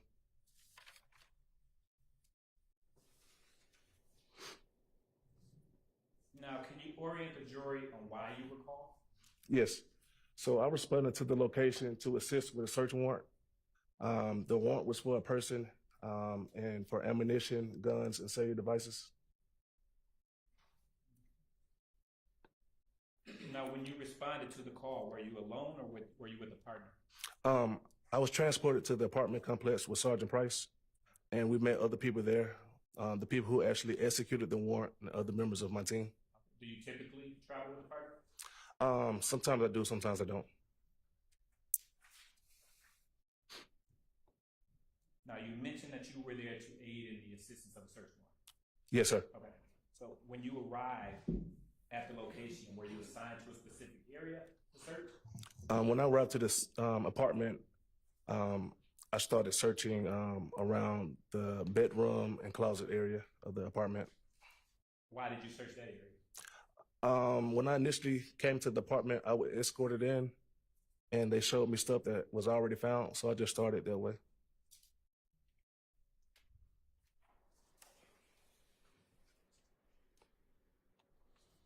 Did you find anything in the bedroom? Yes, sir. And what did you find? In the closet, I found a rifle. Also located in the closet inside of a shoebox, I found a shoebox with a driver license and passport and other cards that belong to Chandler Durham. Do you know who the residence was of this apartment complex? I believe it was a female. I don't remember her name.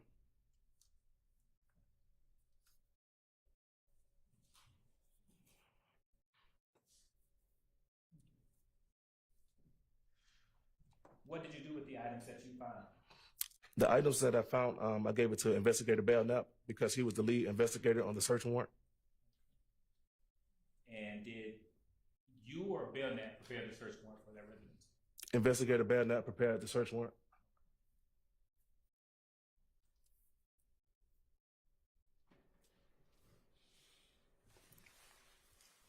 Did you prepare a report in this case? No, sir, I did not.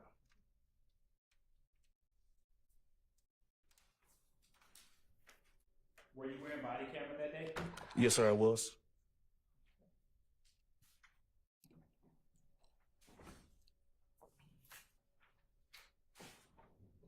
Permission to approach, Your Honor? You may.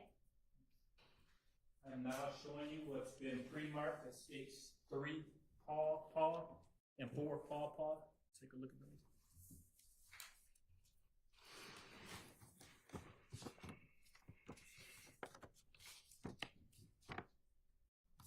Yes, sir, sir.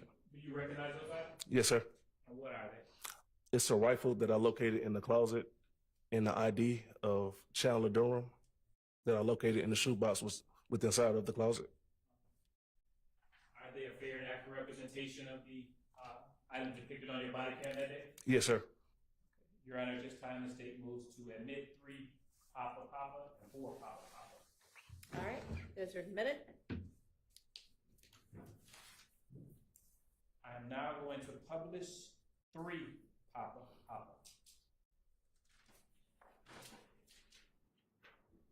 And Detective Starks, what are we, tell the jury what is depicted in 3 Papa? Yes, sir. It's an ID of Chandler Durham that I located within the shoebox inside of a closet. And what else was in that shoebox? A passport, I believe some debit cards, credit cards of Chandler Durham. You may.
Detective Starks, that ID, what was the name on that ID? I believe it was Chandler Durham. Or, And what else did you locate or find in that shoebox? it was a passport and I believe some debit cards. And did those items bear the name Chandler Durham as well? Yes. I'm now going to publish four Hopper. And Detective Starks, what are we, tell the jury, what are we looking at here? Yes, sir. We're looking at a rifle that was located inside of the apartment closet. And where was this? I know it was in the closet, but where was this located? On the shelf, I believe, inside the bedroom closet.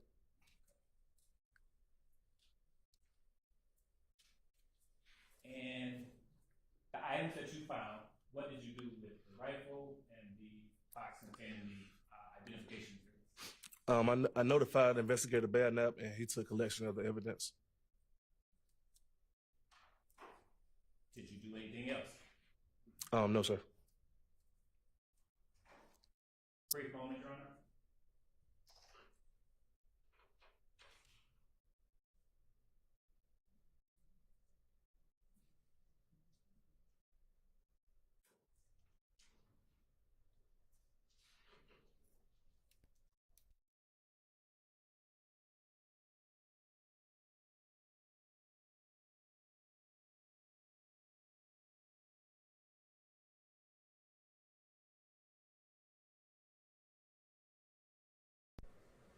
No further questions at this time, Your Honor. All right. Are there any next questions?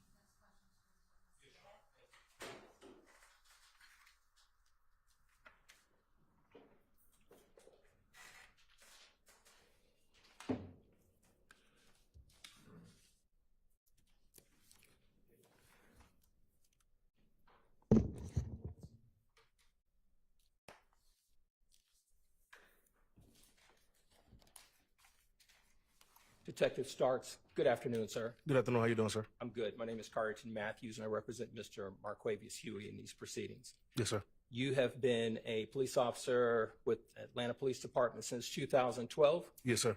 Okay. And you were part of a team that conducted a search warrant. Is that right? Yes, sir. And I understand it was in November 24th or so, 2020, correct? Yes, sir. Okay. And you were not the only person that was there doing the search warrant, correct? I was not the only one there. You're correct. Okay. My understanding is that you did not prepare a report, correct? You're correct. Okay. And my understanding is that there were a couple items that you just testified to and you talked about that you located, correct? Yes, sir. All right. You have arrest powers, right? Yes. You have the ability to take out warrants for people when you believe that something awry has happened and a crime's been committed, correct? Yes. Can you look at this jury and can you tell them that you took out a warrant for a rifle found at this particular location for Mr. Marquavius Huey? I did not. You had the ability to do it, right? Yes. You did not. You're correct, sir. Okay. Let's talk about the items in the shoebox.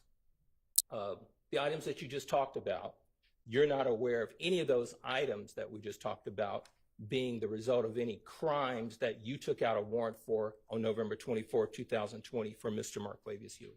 I did not take out any warrants dealing with the apartments or contents in the apartments. You had the ability to take out a warrant if you believe that a crime had occurred with respect to these items that were located in a shoebox, correct? Yes, sir. Now, this is November 24th or so, 2020. Did you take out any warrants in 2021 for these items that you just talked about? No. Did you take out a warrant or anything of that nature in 2022 for the items that you just talked about? No. And to this date, you've not taken out any warrants for any items that you found with respect to a rifle located at that location, correct? You're correct, sir. And the same would be for the items that you just talked about with respect to the shoebox, correct? You're correct. Okay.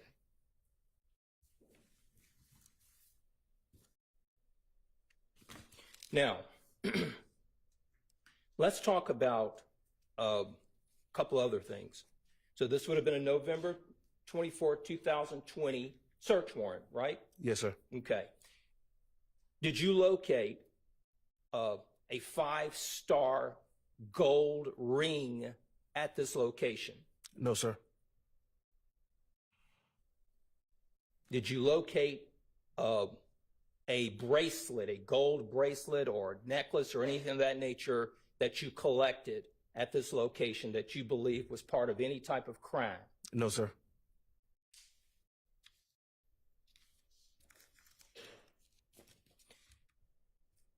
Let's talk about, I think in the search warrant, Detective, you talked about a need or desire to look for cellular phone information at that location, correct? Yes. All right. Did you locate any cellular phone that would belong to anyone that would be the name Gary Holloman? I located a cell phone on the couch. Right. And I turned it to Investigator Belknap. That's as far as I went with the cell phone. I didn't try to find the owner of the cell phone. Okay. So there's one cell phone that you said you found.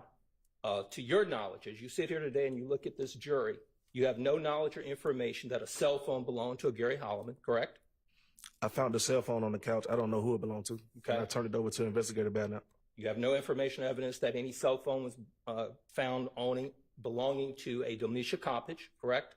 You're correct. I don't know who the cell phone belonged to. Okay.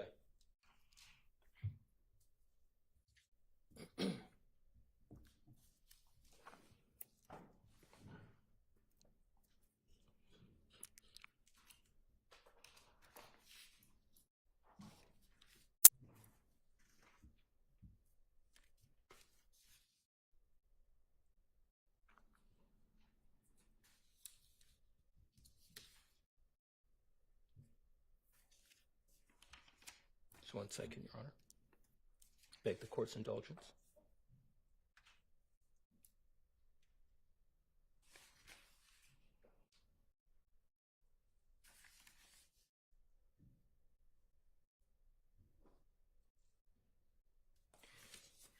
You did not locate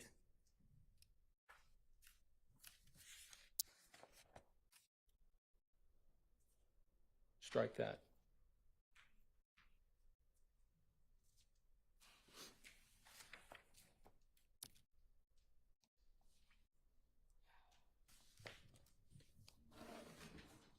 Those are my questions. Thank you, Detective Starks. Yes, sir. Any other defense questions? Nope, nope, nope. Okay, any redirect? Go ahead. Detective Starks, was this your case? It was not my case. Okay, whose case was it? Investigator Belknap. And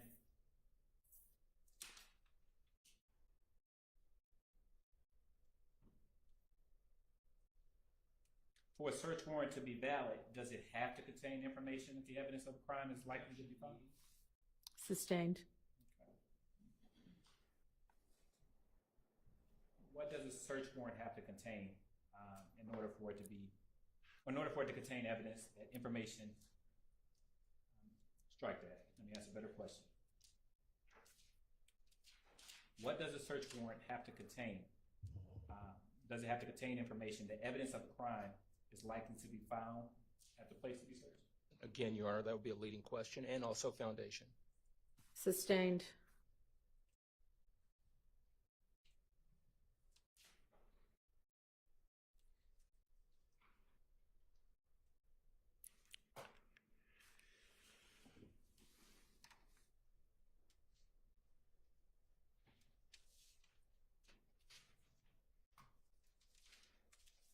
Detective Starks, did you prepare the search warrant in this case? I did not. And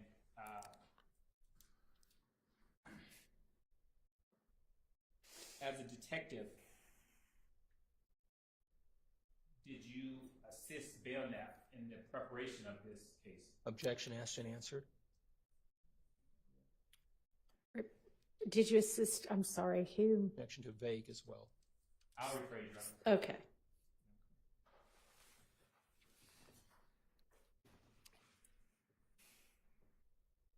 What additional steps did you take in the execution of the search warrant? The execution of the search warrant, I searched. But I'm going to object. It's been asked and answered. Additional steps. I don't know about additional steps. Overruled. I searched and I advised Investigator Belknap of my findings inside the apartment. Court's indulgence, Your Honor.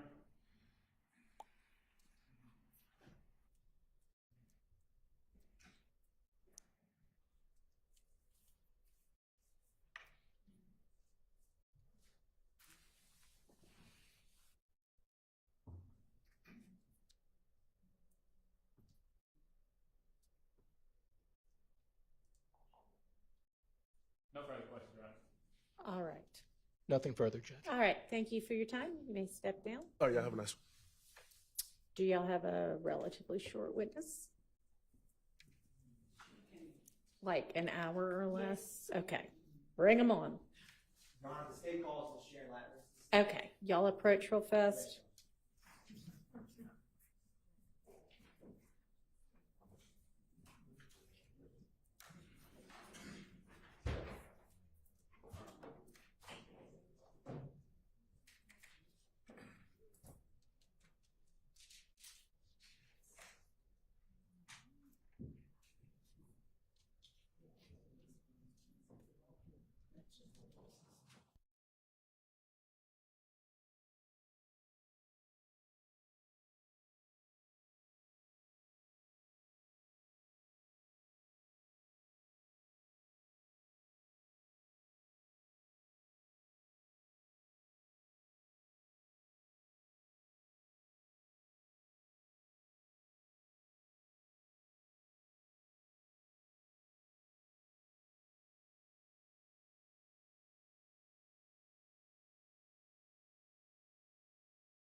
Your Honor, the state's gonna call Officer Christopher Collins to the stand.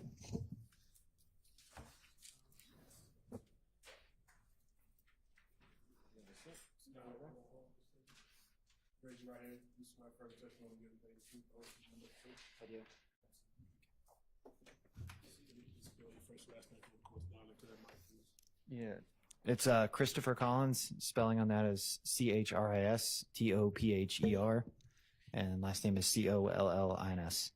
And Mr. Collins, were you formerly in law enforcement? I was. And how long ago were you in law enforcement? I think I left being a police officer in 2019. And when you were a law enforcement officer, how many agencies did you work for? 2. And what were those 2 agencies?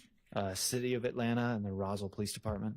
I want to take you to your time as a City of Atlanta Police Department, with the City of Atlanta Police Department. When did you work for the City of Atlanta? 2013 to 2016. And when you worked for the City of Atlanta, what ranking did you have? Just police officer. Did you work in a specific zone? Zone 3. And did you work a specific beat? Yes, 1313. It's 13's beat in Zone 3. And generally, where is that beat located? That's like the furthest southeast you kind of get in the city. It's like if you were to cut like a pie of the city of Atlanta, start at Turner Field and go south.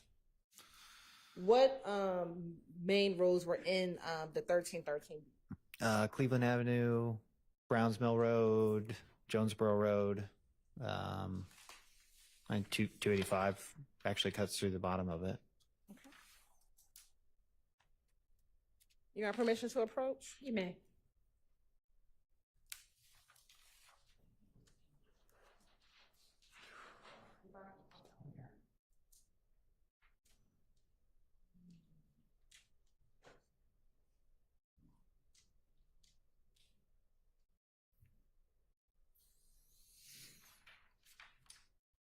I'm going to show you what's been marked as Stacy's Exhibit 124, Triple C, and 1 Triple E. Tell me if you recognize what's in Stacy's Exhibit 124, Triple C, and 1 Triple E.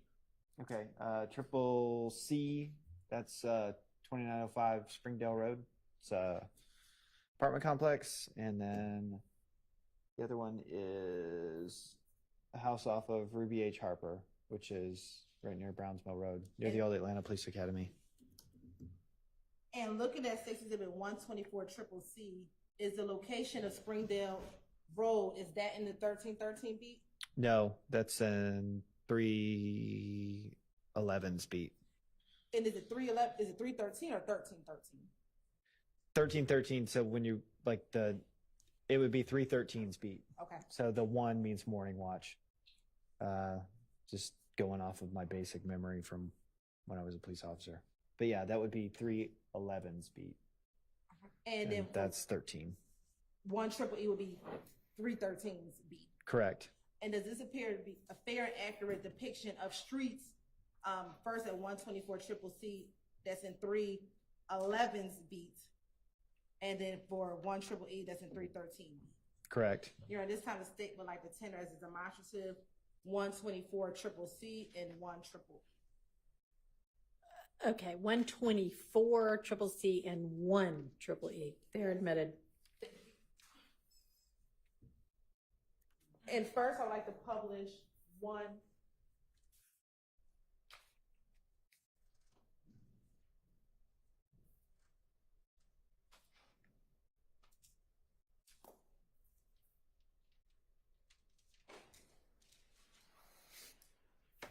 We won't publish anything yet because we're having technical difficulties. I want to direct your attention to January 11th, 2015. Did you have the occasion to respond to a 3424 Ruby H. Harper Drive? Yes, And is that in Atlanta, Georgia? it is. And is that in Fulton County? Yes. Why did you respond to that location? That was a shots fired call. I believe there was property damaged. There had been And did you weapons respond to that discharge. location with any other officers? Yes. I want to say Officer Lucky responded with me. I'm sorry, say that one more time. Officer Lucky responded with me to that one. Okay. And if you can recall, what occurred when you responded to that location?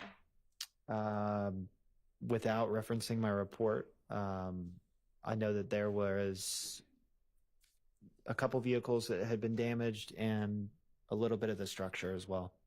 Will looking at a copy of your report help refresh your memory as to what you did when you arrived? It would. Okay.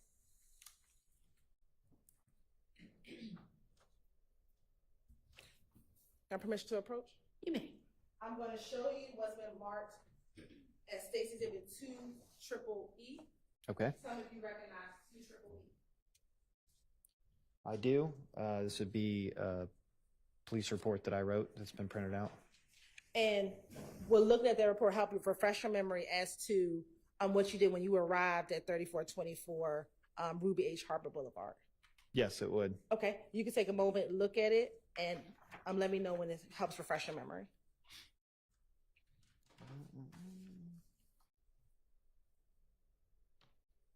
Okay.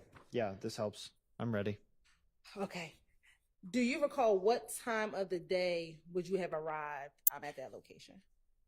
That would be, this report was submitted in the morning. So let's see.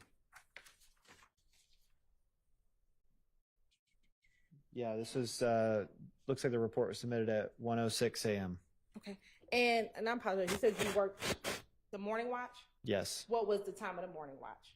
I want to say I got there at 10, left at like 6 or 7 in the morning. So morning watch starts at 10 o'clock p.m. 10 p.m., yeah. and goes until about 6 or 7 a.m. Yes.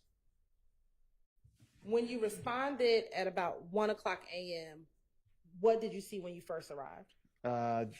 That there was like basically a couple vehicles that had been damaged, and I want to say the front door of the house had been shot as well. Okay. And you said a couple cars have been damaged. Does your report indicate what cars were damaged? Yes, it does. An Econoline van that's a Ford van, and then a Chevrolet Caprice. And where were those 2 vehicles located? In the front yard? And did you also say that there was a door that had been shot? Yes, front door. The cars, what if any damage were on those vehicles? It was the windows were broken, and another one had been shot in the front door. So it was a window and a front door of a car. Now, while out there, were you able to see any shell casings or projectiles? And are you looking at your report to help refresh your memory? Yes, I am. Okay. Yeah.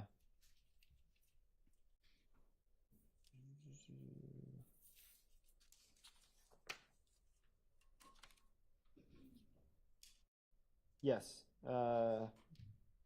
There were 24 shell casings, 9mm and 40 caliber that were there. They were in the street directly in front of the house. And was there anyone home when you first responded to the location? No, there was not. When you responded to the location, you talked about being in the front of the home. Did you go anywhere else to check to see if anyone was there? Yes, we checked the backyard and the surrounding area. Now, were you familiar with that location? Yes. How were you familiar with that location? I believe I've been on several 911 calls there in the past. And were you familiar with the individuals that lived at that location? I was. Okay. And who were the individuals that lived at the location? John, I'm going to object to the extent that it calls for hearsay. How were you familiar with the individuals that lived at that location? Previous 911 calls. And those 911 calls that you responded to? Correct. And when you responded to those previous 911 calls, did you interact with the individuals that lived at that location? Yes. And did you become aware of them through that interaction? Yes. Okay. Who were the individuals that you knew that lived at that location? You had Rodney Sturkey and Thaddeus Bush. Okay. And without giving me their full date of birth, what was the year of birth of Thaddeus Bush? 1967. And what about the year of birth of Mr. Rodney Sturkey? 69.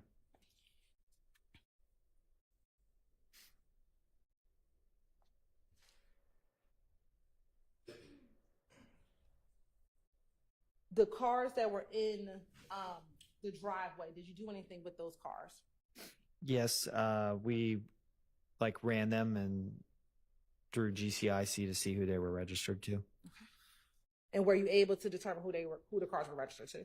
Yes. All right. And who were those cars registered to? Objection, that would be hearsay. Sustained. Now, were you familiar with any relatives of anyone, or were you aware of any relationships of anyone who lived at that home? Yes. Okay. Specifically, Mr. Bush, were you familiar with any of his relatives? Yes. Okay. Who, maybe not familiar with, were you aware of who he was related to? Yes. Who was he related to? Objection, foundation, and possible hearsay. Sustained. Let me ask, how were you familiar with Mr. Bush and who his relative?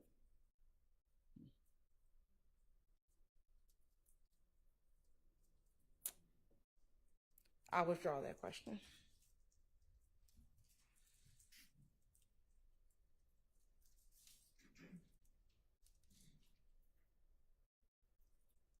While on scene, were you ever able to speak with any witnesses? Without telling me what they said, were you ever able to speak with any witnesses? Yes. Okay. Were they able to provide you information about the incident? Yes.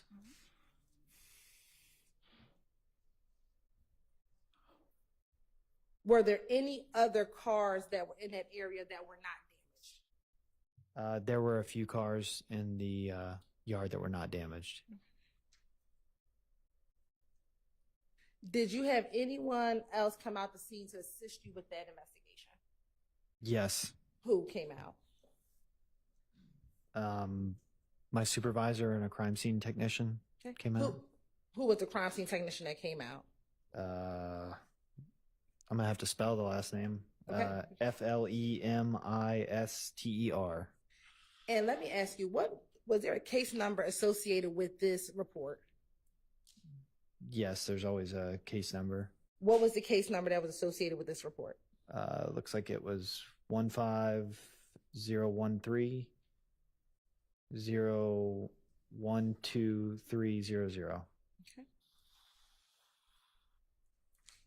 Now, when you were on the scene and you noticed that it was shots fired, did you do anything to ascertain if there were any victims of any shootings? Yes, that's searching the yard, trying to make contact with anybody inside. And then we also call, or at least have 911 call the local hospitals to see if anybody came in, like if anybody brought themselves into the ER.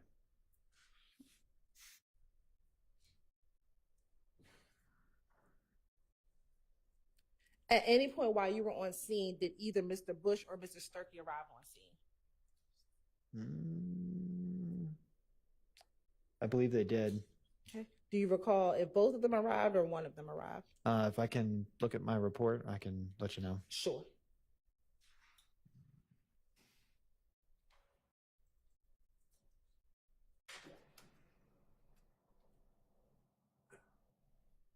Mr. Sturkey looks like he arrived on scene. And were you able to speak with him when he arrived on scene? I was. And was he able to, provide you any contact information for himself or for Mr. Bush? Yes, he provided contact information for both.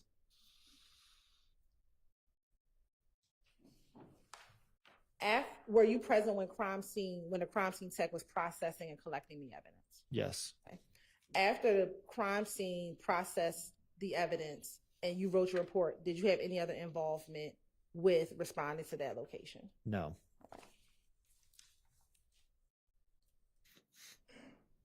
I want to direct your attention to January 28th, 2015. Did you have the occasion to respond to 2905 Springdale Road in Atlanta, Georgia? I did. And why did you respond to that location? I believe there was a shots fired call at that location. And what time did you arrive to that location? I wouldn't know that off the top of my head without referencing my report.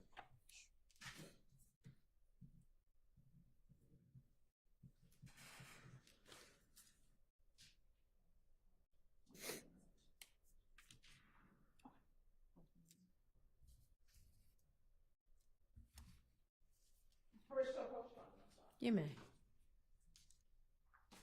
I'm going to show you what's been marked as Exhibit 129 Triple C. Tell me if you recognize 129 Triple C.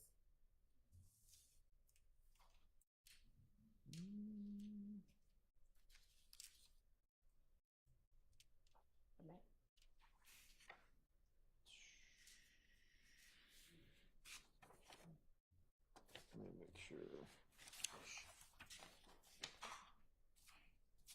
No, I don't. This is not. I mean, I know the person that wrote it, but that's not mine.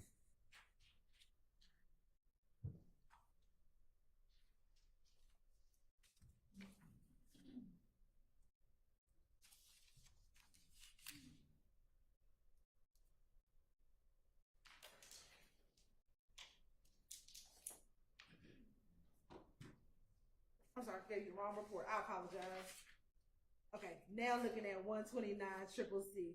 Tell me if you recognize 129 Triple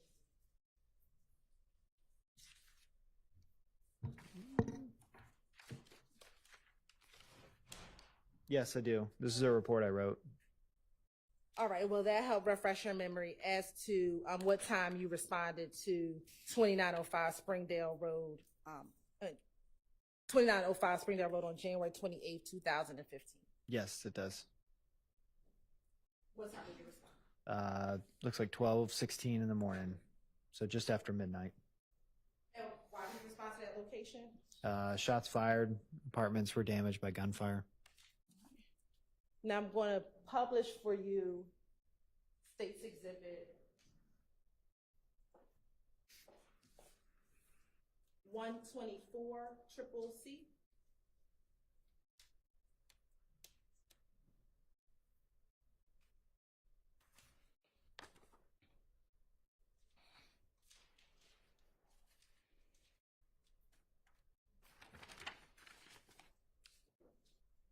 No, 124.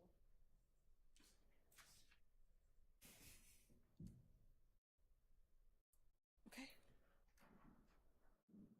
We have to remove the bar.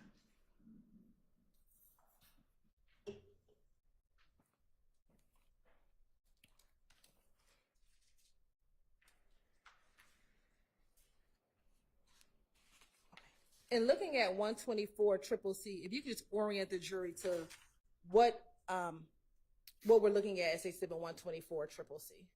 Sure. To the north is well, it's older now, but at the time it was a newer Walmart on Cleveland Avenue. And then you go down Springdale Road, this apartment complex would be on your right. And if you kept driving south on Springdale Road, you'd hit like the airport parking lots, those types of like park and ride places. 85 is to your east, and then Sylvan Road to your left. Okay. And is this the location that you responded to back on January 28, 2015? It was. Did you respond with anyone else? Yes. Who did you respond with? Officer Robinson. And what did you find once you responded to that location? There were four, I would say they're like apartment / townhouse style living, but there were 4 units that had bullet damage to them. And did you have the occasion to go in and look for the damage at the 4 apartments? Yes, we checked all 4. And when you first arrived, did you encounter anyone? Yes, there's no way to know how many 911 calls came in, but at least the one that got dispatched to us, we met with that 911 caller. And do you recall how soon after you arrived on scene that you met with that 911 caller? Almost instantaneous. And was that 911 caller able to provide you any information about what had occurred? Yes, I believe that 911 caller had video surveillance that he showed us. And did you look at the video surveillance? I did.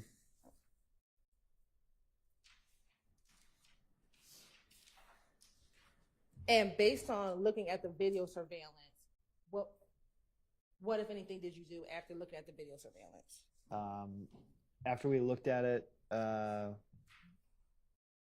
we basically like analyzed that there was a silver, like mid 2000s Chevy. I'm going to object to the hearsay.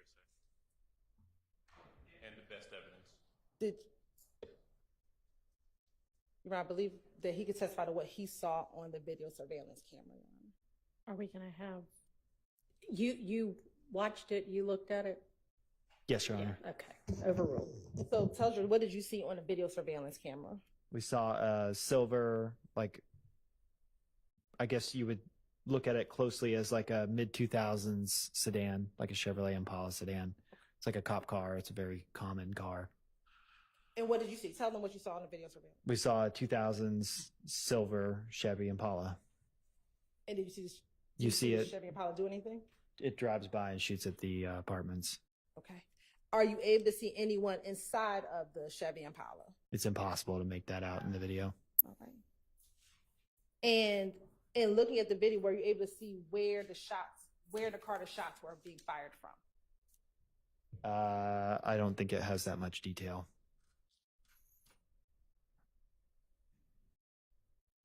Will looking at a copy of your report help refresh your memory as to whether or not you saw It would. Okay. If you want me to read it, I can.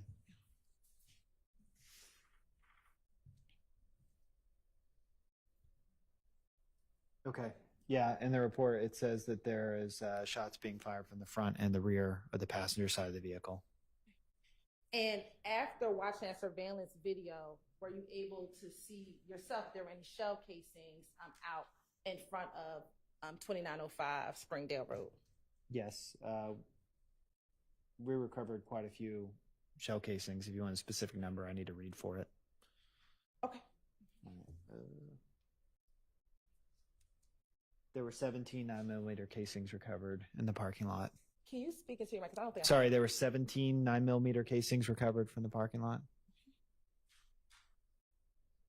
Once you were able to see the video surveillance, what, if anything, did you do regarding the Impala? We would have put a lookout over the radio for the Impala to see if it was involved in anything else. To see if there was what? See if it was involved in anything else. Alert other police officers if they happen to see it driving by. Did you do anything to determine whether or not there were any gunshot victims from this scene? Yes, checking the apartments, calling the local hospitals, doing all of that kind of. Now, you said that you went into each apartment. I want to start with the first apartment. Do you remember what the apartment number was for the first apartment? That one was P1. Okay. And was there anyone at home at the time of the shooting? Yes, that was the. Yes, that one was occupied. Okay. And who was in the apartment? Last name was Anderson, and two people with the same last name, Anderson. And what year were they born? 1951 and 1947. And was there any damage to their apartment? Yes, no one was injured. In P1, there was just property damage to the structure, so the home had been shot itself, like walls, doors, etc.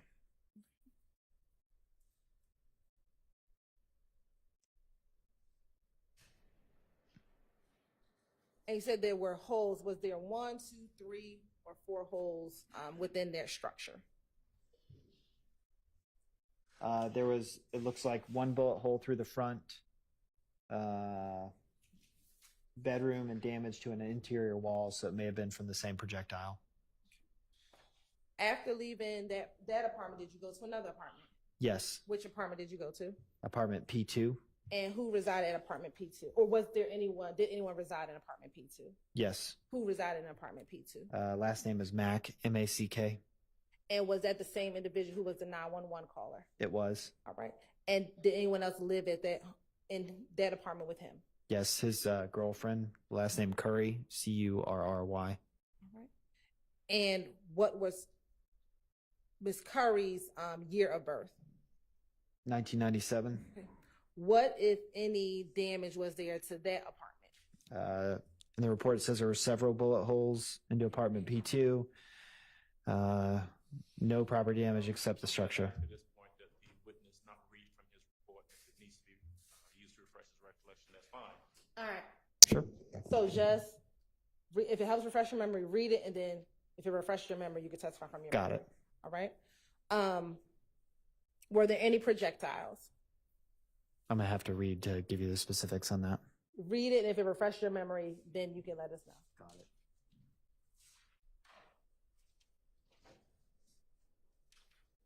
Yes, there was one projectile that was located inside the apartment. Now, after leaving that apartment, did you go to the next apartment? We did. And was there anyone occupying the third apartment? I'm gonna have to read really quickly to refresh my memory. Sure. Okay. No, that was unoccupied at the time of our arrival. Did you enter inside the apartment? We did. Okay. And what, if anything, did you find once you went inside the apartment? I'm gonna have to refresh my memory by reading real quick. No problem.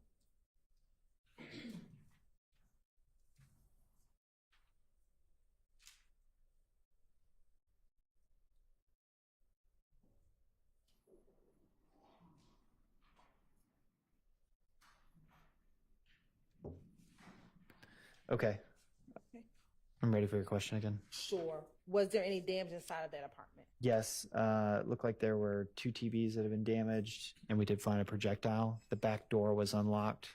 2 TVs downstairs were on. And what was that apartment number? That was apartment P3. And then did you go into the fourth apartment? I did. And what was that apartment number? P4. And was that occupied by anyone? I'm gonna have to read to let you know. Okay. Yes, that was occupied by, it looks like 2 persons. And who were those 2 individuals? I'm gonna read them real quick. Apartment P4. Last name was McCurdy, MCCURDY, and the other last name was Daniel, DANIEL. And what was the year of birth of McCurdy? 1970, And what about Daniel? 1989. And was there any damage to that apartment? I'm gonna have to read really quick to let you know.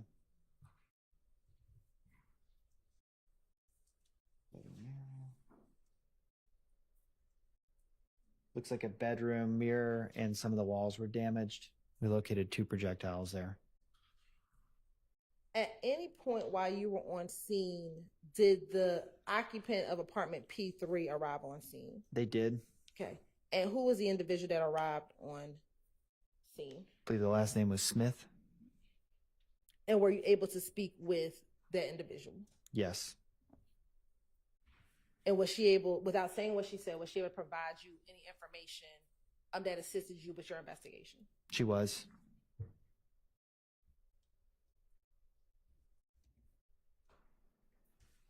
Now, did you have any crime scene techs come out to the scene? We did. Okay. Which crime scene tech came out to the scene? Sanders was the last name. And were you the officer that directed her to all of the damage and projectiles that were found at the apartment complex? I was.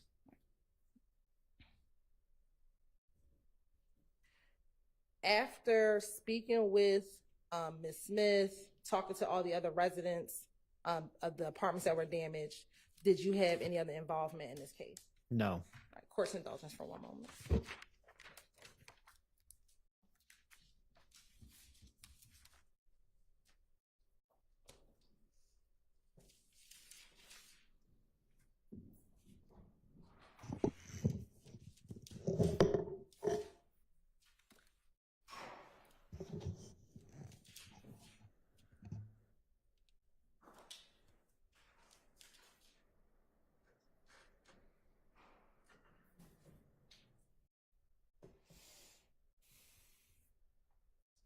I have no further questions, Your Honor. All right, are there any defense questions for this witness? Your Honor, thank you. On behalf of Mr. Williams, we have no questions for this gentleman. All right.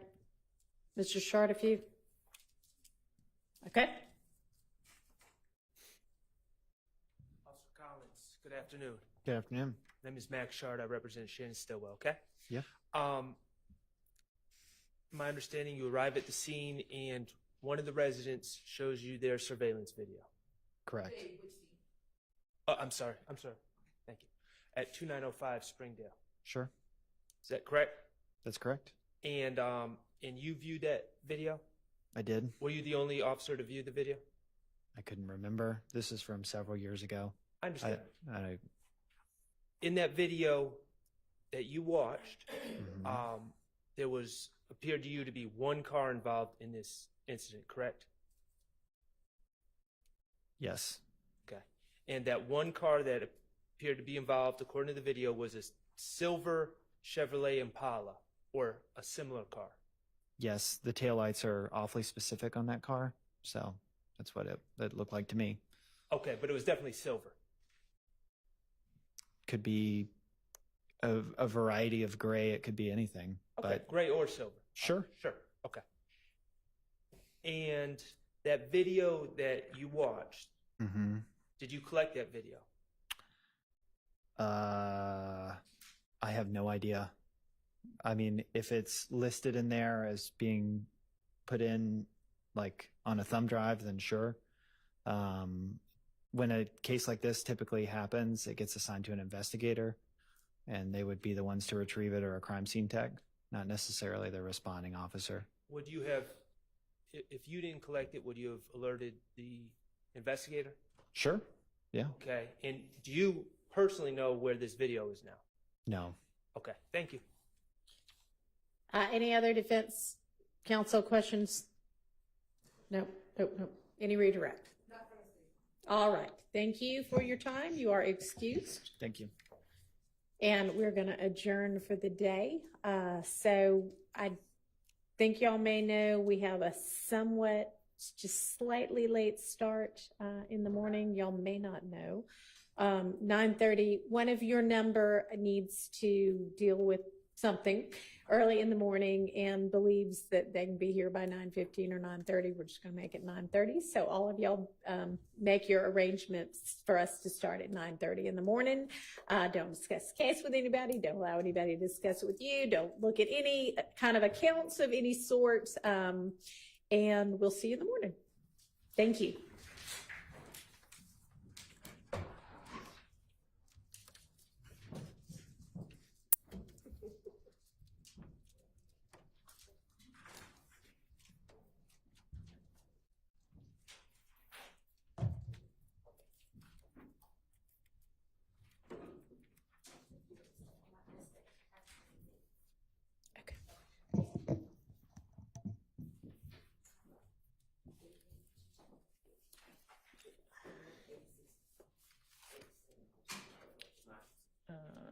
GG.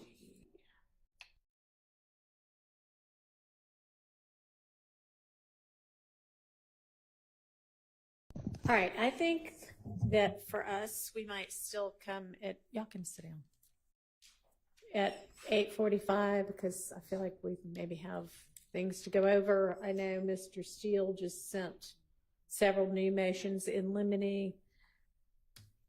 Y'all should have your witnesses ready to go at 9:30. Is there any issue remaining with witnesses? I know Ms. Love, you updated us over the lunch hour, I believe, with when and where there was notice of the newly re-added witnesses. Is there any issue about anybody now? Okay, all right. If we can just have some idea of what witnesses they plan to call on tomorrow. Okay. Is there any update on Mr. Zachary? If he's out tomorrow, we're going to put him up tomorrow. Yes, so that one is just kind of an unknown. If he gets released, he's going to come straight here, it sounds like. That's the intention. And beyond that, who do you think?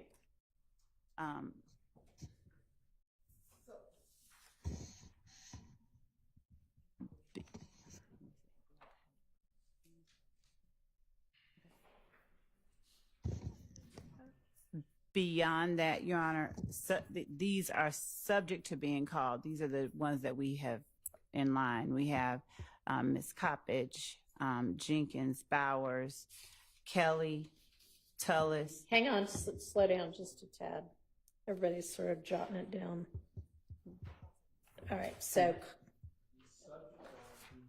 this is who you expect to be lined up calling tomorrow. This is who we have lined up, and if we don't have Mr. Zach. Understood. Okay, so can you run through that again a little more slowly? Yes. Miss Latner's, I should have started with her. All right. Miss Coppage. Jenkins. Crime Scene Tech, Jenkins. Bowers. Also Crime Scene Tech. Former GBI analyst Kelly. Crime Scene Tech Tullis. Former,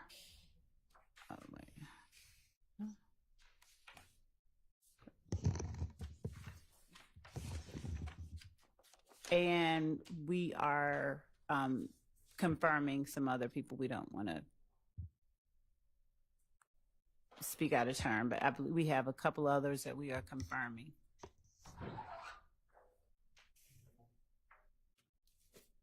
Okay. Y'all had mentioned Montgomery before as a maybe today witness. Is that going to be a maybe tomorrow witness, or is that the? That was Montgomery Porter. Oh, Montgomery Porter. Okay. Yeah. All right. Never mind. Okay. All right. Does that work? That helps. Okay. Thank you. All right, so I just feel like if I tell y'all 9, we'll have 45 minutes worth of things to deal with instead of 30. So let's plan on 8:45. Yes. Can we, I believe that Mr. Atkins had introduced or intended to introduce a specific exhibit 38. Yes, please go ahead. He'll address it. Your Honor, I just wanted for the record, for identification purposes, Supervisor Trigot, who testified this morning, he referenced his report, and so I wanted to introduce for identification, it's his crime scene record, so that it's in the record as 32 Delta Delta Delta. I didn't have the exhibit sticker on that when I showed him this crime scene report, so I just wanted that to be in the record. Is there any objection? No. All right, that's admitted. And Your Honor, the last thing I wanted to ask, just because we just discussed it, is would the court permit, if the state finds specifically on the CAD report and 911 call that the state, Mr. Matthews, and the court were just discussing, for a 5-minute argument in the morning if the case finds an appropriate case to share? Absolutely. Thank you, Your Sure. Honor. And would the state mind, I'm going through the in-camera on the communications between the state and the various attorneys for people who have pled. Do y'all mind getting me the executed plea acknowledgement for whomever y'all sent me over the correspondence for? Because I know it's somewhere and I could probably sort through and find it, but if y'all could just get them to me, it'd be easier. Because I've got sort of the drafts going back and forth, but I don't know what the results look like. I will. I think that we filed them in Odyssey. Do we? And I'm sure that they are we'll get somewhere, them. but we have them. We will give the court that'd be signed great. copy. Yes, That would be great. Thank you. Anything else before we close for the day? Okay. All right, so take a look at, and I don't know how soon we're going to get to the various things that are addressed in Mr. Steele's motions in limine, but take a look at those in the event that any of that is anything we're going to be getting to soon. All right, I'll see everybody at 8:45. Thank you. Thank you.